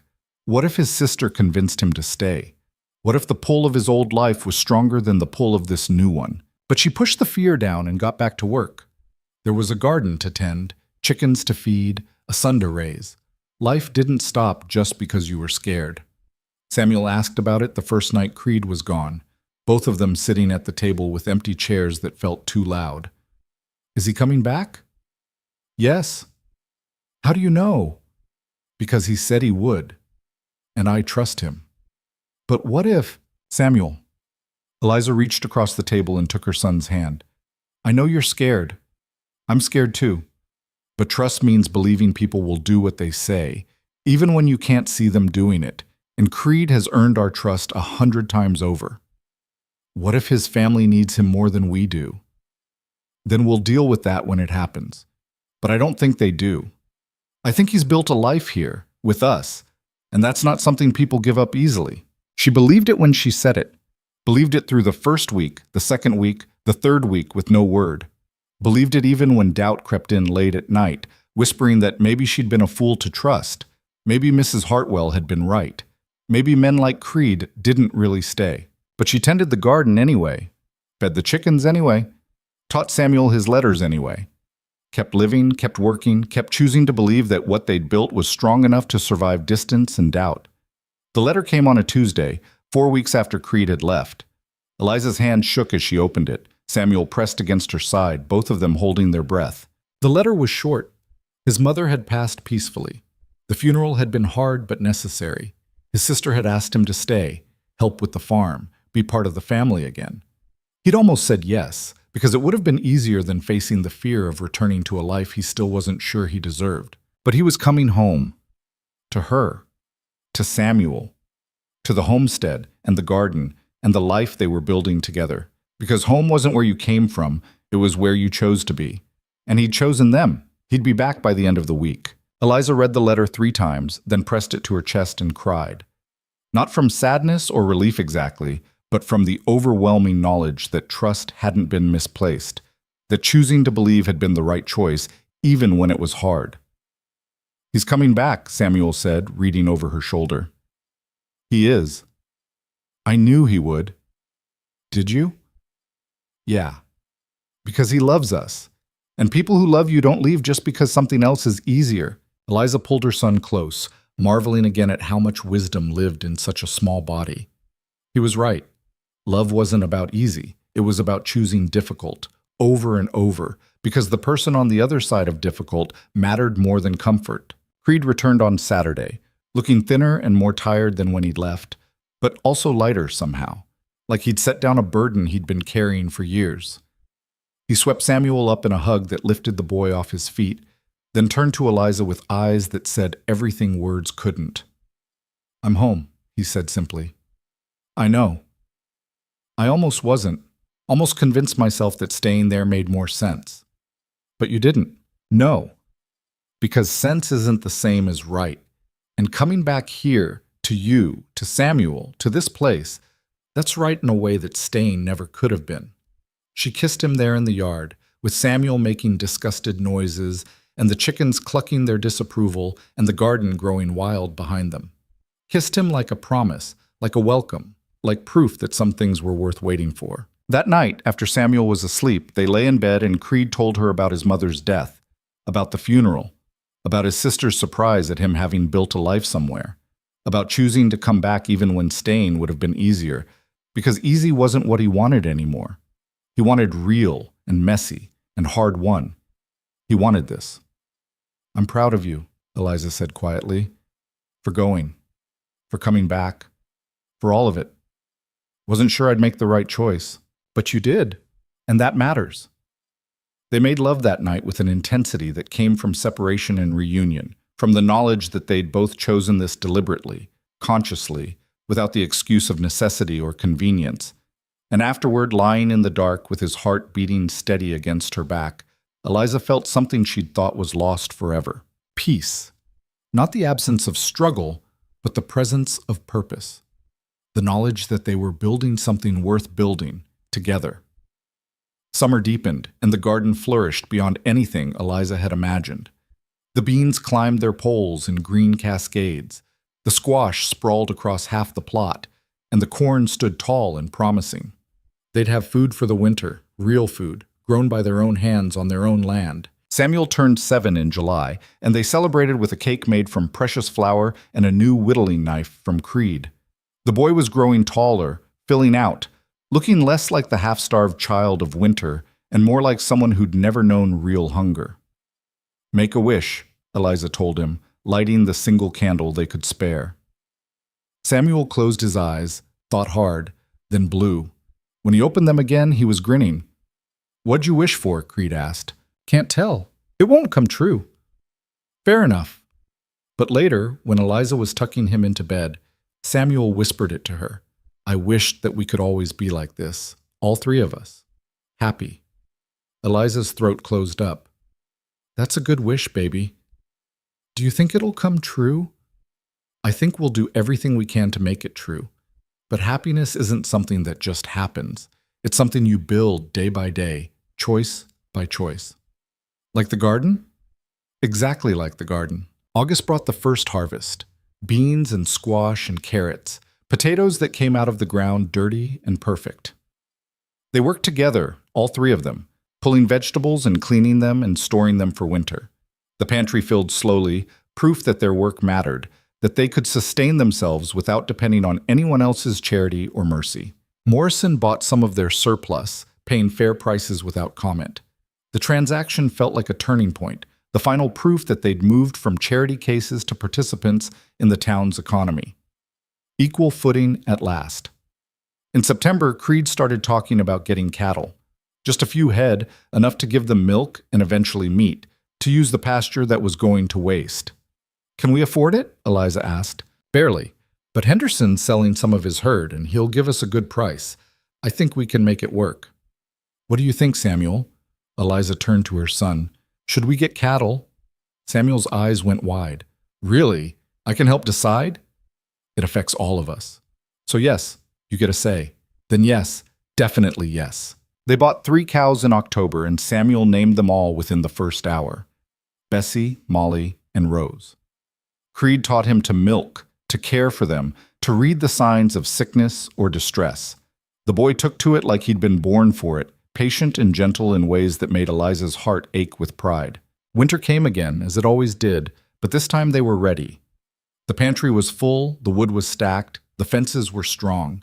They had food and fuel in each other, and when the first snow fell in November, Eliza watched it from the porch without fear.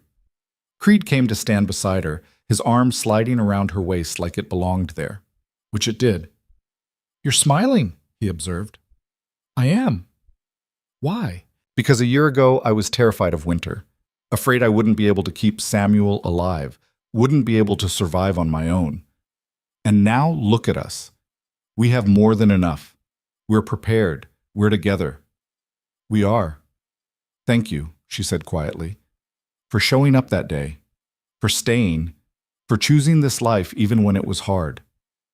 Thank you for letting me, for trusting me when you had every reason not to, for building this with me instead of just surviving next to me. They stood there in the falling snow, watching Samuel play with a stick and the dog they'd acquired somewhere along the way, and Eliza felt the last piece of her grief finally loosen its grip. She would always love Thomas, would always carry him in some part of her heart. But she could love Creed too, differently but just as deeply, without it being a betrayal of what came before. Love wasn't finite. It didn't run out just because you gave it to someone new. That night, after dinner, Samuel asked if he could say something. Of course, honey. What is it? I just wanted to say... He paused, looking between Eliza and Creed with serious eyes. I'm glad Mr. Creed stayed. I'm glad he's my dad now.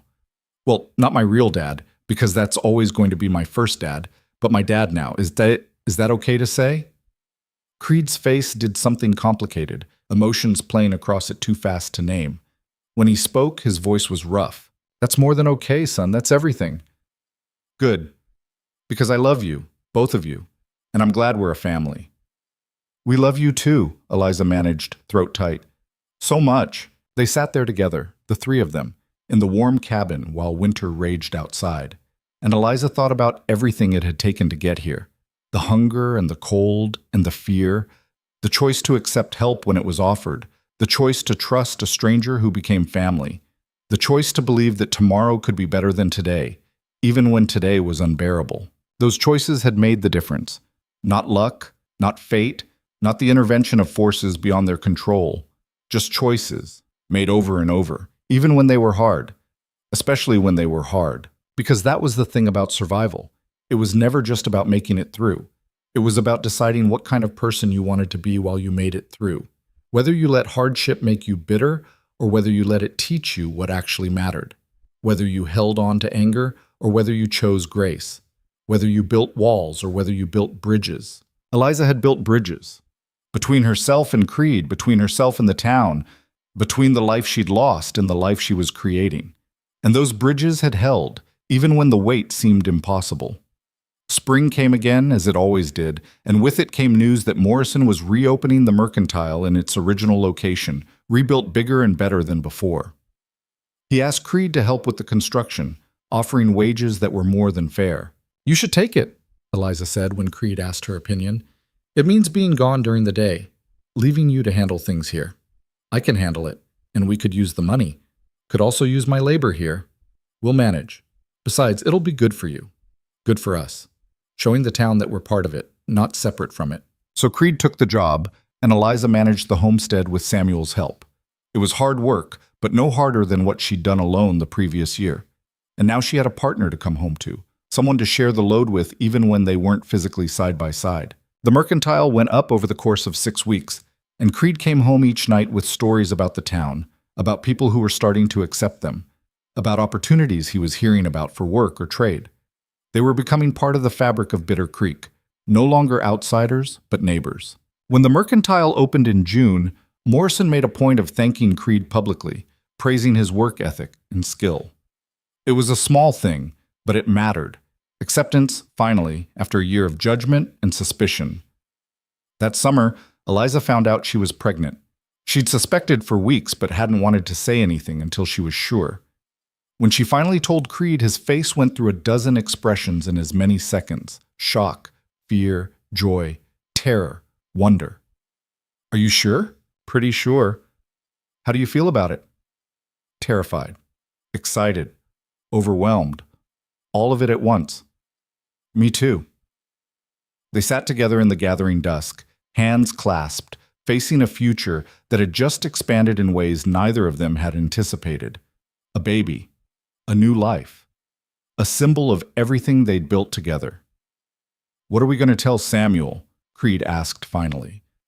The truth, that he's going to be a big brother, that our family is growing, that love multiplies, it doesn't divide. They told him the next morning, and Samuel's reaction was everything Eliza could have hoped for. Pure, unfiltered joy. He was going to be a big brother. He was going to have someone to teach things to protect, to share his life with. "Can I name it?" he asked immediately. "We'll all decide together," Eliza said, smiling. As a family, the pregnancy was easier than Samuel's had been, maybe because Eliza wasn't trying to do everything alone this time. Creed took over the heavy work without being asked. Samuel helped with the chickens and garden, and Eliza let herself rest when she needed to without feeling guilty about it. The town rallied in unexpected ways. Mrs. Henderson brought by baby clothes her grandchildren had outgrown. Other women offered advice and support, and even Mrs. Hartwell managed a stiff congratulations when they crossed paths at the mercantile. In February, during a brief warm spell that felt like a gift, Eliza went into labor. Creed rode for the midwife, while Samuel stayed with her, holding her hand and trying to be brave, even though he was clearly terrified. "It's going to be okay," Eliza told him between contractions. "Women do this every day. But it hurts you." "It does. But it's worth it. You were worth it, and this baby will be worth it too." The birth was long and hard, but no worse than Samuel's had been. And when the midwife finally placed a screaming, red-faced baby girl in her arms, Eliza felt something complete itself inside her. This was her family. Thomas's son, Creed's daughter, and herself, holding it all together through sheer stubborn will and love that had been earned rather than assumed. They named her Clara, after Creed's mother. Samuel was entranced, hovering over his baby sister with a protectiveness that was almost comical. Creed looked terrified every time he held her, like she might break if he breathed wrong. "She's tougher than she looks," Eliza assured him. "She's tiny. She'll grow. They do that." "I know, it's just—" He paused, looking down at the infant in his arms with wonder. "I never thought I'd have this. A family, a home, people who need me to stay. You have it now, all of it." "Yeah, I do." Spring arrived with Clara barely 2 months old, and the homestead burst into life. The garden they planted was twice the size of the previous years. The cattle herd had grown by 2 calves, and Samuel had started talking about maybe wanting to learn to read better so he could help keep records of everything. They were building something lasting. Not perfect, never perfect, but real and solid and theirs. A life carved out of hardship and held together by choices made daily to stay, to work, to love, despite the difficulty. One evening in late April, after the children were asleep and the cabin was quiet, Eliza and Creed sat on the porch watching the sunset paint the mountains gold and pink. "Do you ever regret it?" she asked. "Staying here instead of moving on?" "Never. Not even when it's hard. Especially not when it's hard. Hard means it matters." That's a strange way to think about it.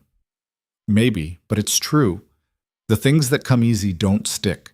The things you have to fight for, that you choose over and over even when choosing hurts, those are the things that become part of who you are. Eliza leaned into him, feeling the solid warmth of his presence. "I love you. I love you too. Both of you. All 3 of you, actually. This whole messy, imperfect, beautiful life we've built." "It is beautiful, isn't it?" "Yeah, it really is." They sat there as darkness fell and the stars came out. 2 people who'd found each other when they'd both needed finding, building something together that neither could have built alone. And Eliza thought about that first day, when a stranger had stepped forward in the mercantile and offered her dignity instead of charity. How that single choice had changed everything. How choosing to accept had been the hardest and best decision she'd ever made. Because that was the thing about survival. It was never just about making it through. It was about who you let yourself become while you were making it through. Whether you stayed closed off or whether you let people in, whether you held on to hurt or whether you chose forgiveness, whether you settled for existing or whether you fought for something more. Eliza had fought, had let someone in, had chosen to build instead of just survive, and that choice had made all the difference. Years later, when Samuel was grown and Clara was learning to read, and the homestead was prosperous beyond anything Eliza had imagined that first desperate winter, people would ask her about it. About how she'd survived losing her husband, about how she'd built a new life from nothing, about what advice she'd give to others facing similar struggles. And Eliza would think about that day at the mercantile, about the stranger who became her husband, about all the choices that had led from there to here. And she'd say the only thing that felt true, accept help when it's offered honestly, trust carefully but completely when trust is earned, and remember that survival isn't the same as living. One is about making it through another day, the other is about building days worth making it through. Choose living, even when it's harder, especially when it's harder, because that's where the real life happens. It wasn't poetic or profound or the kind of wisdom that sounded good in stories, but it was real, and it was hers, and it had been learned through experience rather than imagination. And in the end, that was worth more than any pretty words could ever be. The homestead stood strong through seasons and years, weathering storms and droughts, and all the challenges the Wyoming frontier could throw at it. And inside it lived a family built not from blood alone, but from choice, from work, from the daily decision to stay and build in love, even when it would have been easier to walk away. That was the real triumph. Not the survival, though that mattered, not the prosperity, though that helped, but the choosing, the staying, the building of something that lasted because people decided it was worth lasting for. And in the end, that was enough. More than enough. It was everything.